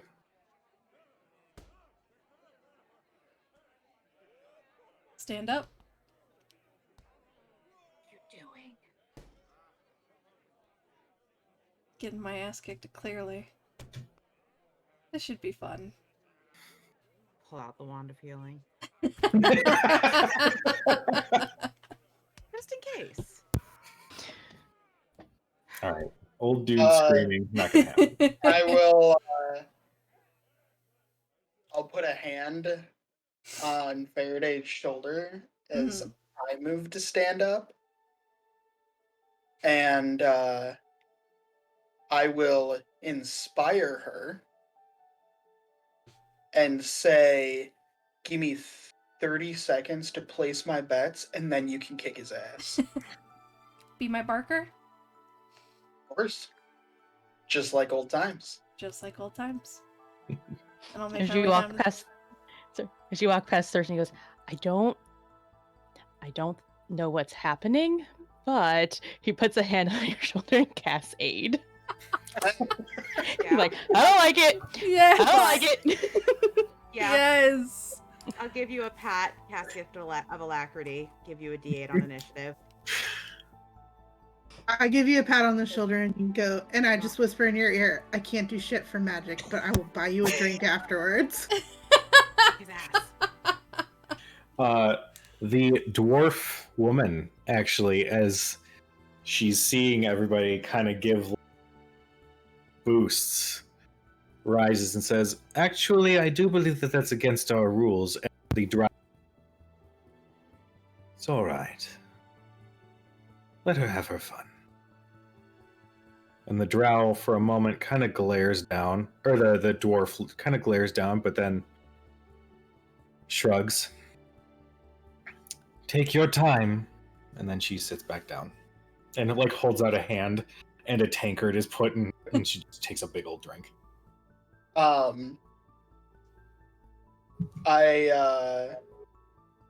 turn to Cad.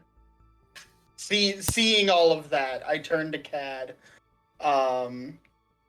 and I give Cad 50 gold, and say, Where are you getting gold from? Huh? Where are you getting all this gold from? We had this gold. It was given to us. It's because Dermot has all the gold from his performances, which none of us had. So he has a bunch more than us. You're right. Yeah, I'll pass over some gold. Also, to I you. just won 40 gold Yeah. betting Mhm. betting on the champion. You actually turn to look for the bookie.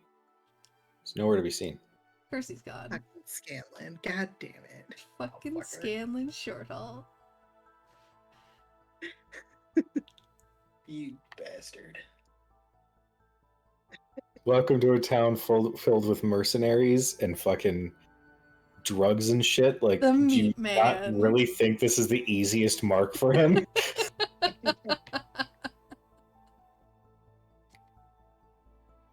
Yeah, I'll start heading down to whatever entrance is there. Or if it's like kind of like medieval times style where there's like a thing, There's just that drop.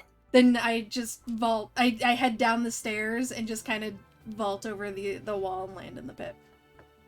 Well, Sounds good. Faraday's doing this. Can I kind of like put my head up and like stealth over to where the dwarf is sitting so I can kind of listen to see if she's saying anything? Because she seems a little shady to me.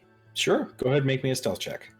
And can you describe again real quick what the edge of this pit looks like or is? Is there It's like a essentially- railing or is it just like an It's an open pit. then in that case, I will just stand up on my chair and I will draw Fiona's bowstring and play a like a short tune just to get everyone's attention and start everyone attention please. It would appear that the champion has challenged an outsider. The challenger making her way into the pit as we speak hails from distant lands and of unknown origin. Please clap your hands, let me hear your voices, and please welcome to the ring in her debut match the fire of the Feywild, Faraday. And I will begin playing Faraday's theme song. Jesus Christ. That's I was so like, good. okay, is this Paul Bettany from A Knight's Tale, or is I it was- a yep, really that's That's what I was exactly thinking. who Dermot is. That is Yes. exactly who Dermot is. Wonderful. He is my Chaucer. All right. My subject was 24, by the way. 24. Okay. Dermot, go ahead and make me a performance check for just the oratory that you just gave out. Cad, you successfully sneak past everybody and have positioned yourself in a nice empty seat, pretty much right next to the 4 Shade Watch guards and the dwarf. And you can hear her kind of murmuring to one of the Shade Watch. I'm at least hoping that he extends it sometime, because the earlier one was a little embarrassing. I mean, let's be real. It was almost a waste of time and money. So, if he can have his fun and make us some more money, I'm fine with this. That is a 21 performance. You surprisingly get a whole lot of people who like cheer and are totally into it, buying what. As you, Faraday, as you drop down into the pit. Actually, before we do that, Thurston and Arathea, what are you guys doing? Thurston is still slightly confused and concerned by these turn of events, and really just kind of like, I want her to do well, but I don't want her to be fighting. And what if something happens? Like, he's mostly just worried. Like, everyone else is cheering, and he's just like, he is in the wrong place. Like, sticks out like a sore thumb. It's More so than usual. I love it so much. And most are just like, why? Why? All right. All right, Theo, what you doing? Initially, pretty much the same exact thing as Thurston, until Dermot gives his speech. At which point, figuring that like, okay, we're gonna roll with it. We're gonna do this thing. This is what we are doing now. Then yeah, once he finishes his speech, she'll let out a nice shout, stand up. The sort of, the basically the screaming, punch him in the neck. Yeah. So what you're telling me is that if you guys ever come to one of the wrestling shows, and if I hear punch him in the neck, it's going to come from you. Yes. Cool. Could be her. Absolutely. Could be me. Is there a way? So where are we seated now, based like compared to where Dermot and Faraday are? So you guys, okay, if this is the pit, Mhm. the dwarf is up here. You guys are like over here-ish, and then Faraday and Dermot are like just coming in across from where the drow is, who is like positioned interestingly like right in front of the dwarf and her seat. And I'm like right by the dwarf listening to Yes. her. Yeah. I'll turn to Thurston and be like, should we try and wiggle our way down there? Oh, yes. I love him. I love him. Do we? I don't know. Yeah, I mean, we should be there for moral Moral support. Moral support. We'll be in Faraday's corner. All right. You guys make your way through, and some of the other pages are like, part of me is, by the way, on our way. oh yeah, definitely. Some of the pages are like, who the fuck are these people? But then others are like, no, they're coming with the Challenger, and they're like, oh shit, I was not aware. It's like, yeah, you should pay attention more often. It's like, I wasn't paying attention. Anyway, I didn't know the Canadians were in town. you guys managed to secure a spot pretty much right next to where Dermot is. Just as Faraday drops down. Faraday, you hear the drow say, you can use your weapon or not. It's entirely up to you. I feel like it'd be unfair if I didn't. Observant. May I ask, is Faraday your real name? It's the name I chose. Well then, and he gives a bow. It's a pleasure to meet you, Faraday. The name I chose is Mako. And this is going to be fun. And he puts his arms up. I bow. Pull my whip. As I pull it, I'll enact the right. So that the flames come licking across There it. you go. And then fall into a stance. You definitely hear a series of oohs and ahs and what the fucks as Rook just spontaneously combusts. And That's my girl.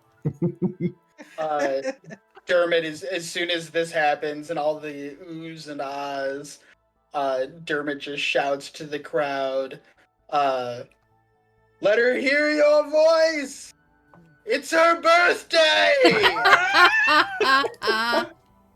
you know what? Fuck it. Since we're padding Faraday with shit, go ahead and take a D8 inspiration. You don't need to take it off of your character, Dermot. This is just from you hearing the crowd and knowing your friends are with you. Alright. I already gave her inspiration. Does she get an extra, or do I get that in? Or do I? You would get that inspiration back. Okay. People can only have one inspiration on them at any point. You're the DM. You make the rules. I just want to know what those are. I gotcha. Is the dwarf lady saying anything as like Faraday's down there and Dermot's amping up the crowd? You do hear. Make a perception check for this one.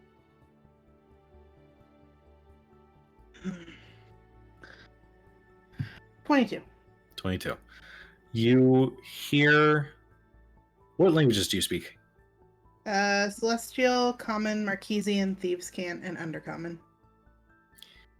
You hear a phrase uttered in a language you are not... You don't know. You can assume maybe Dwarvish. It's difficult to tell, though. And she seems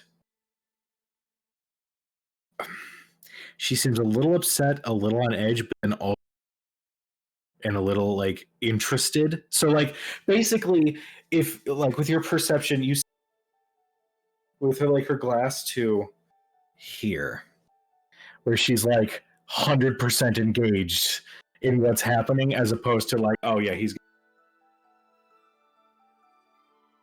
Is the bookie around at all? Like, is he nearby, or is he just like gone?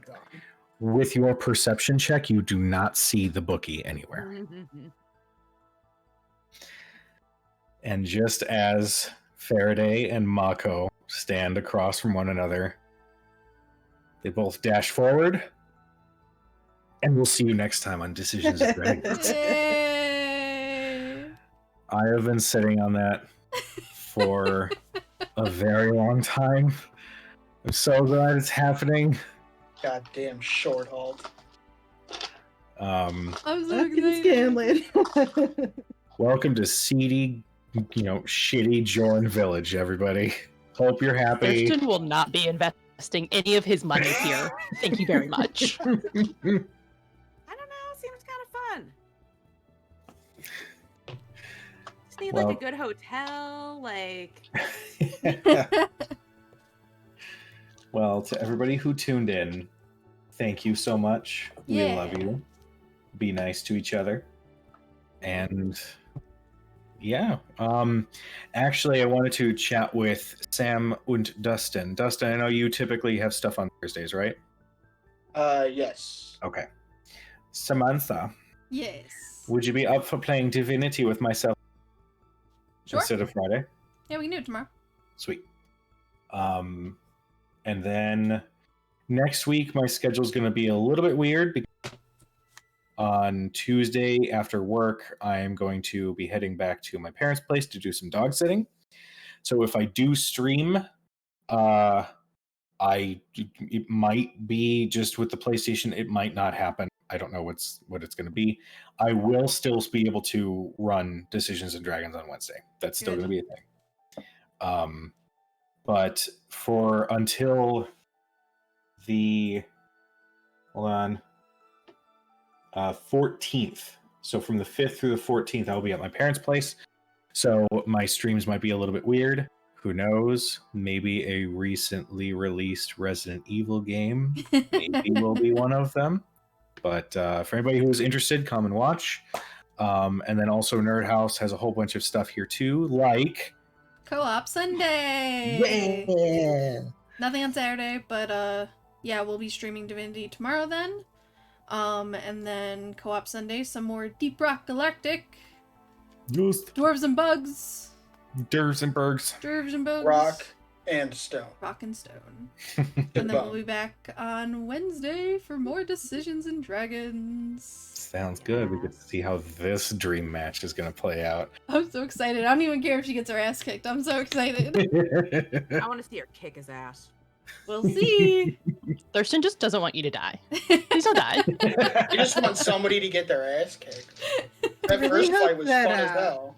I really hope that Mako still has flowers in his hair from his little stint in Wonderland. You didn't see any. Maybe he finally had them surgically removed. Who knows? He actually keeps them like tucked into his armor now. Yeah. Yeah. They're like pressed Mm-hmm. into his armor. All right, Well, everybody. right in the mushrooms. Excellent. Oh yeah, no, I have those. Well, Alright, everyone. everybody be nice to each other. We love you, and we will see you next week. Bye, everybody. Good night, Internet.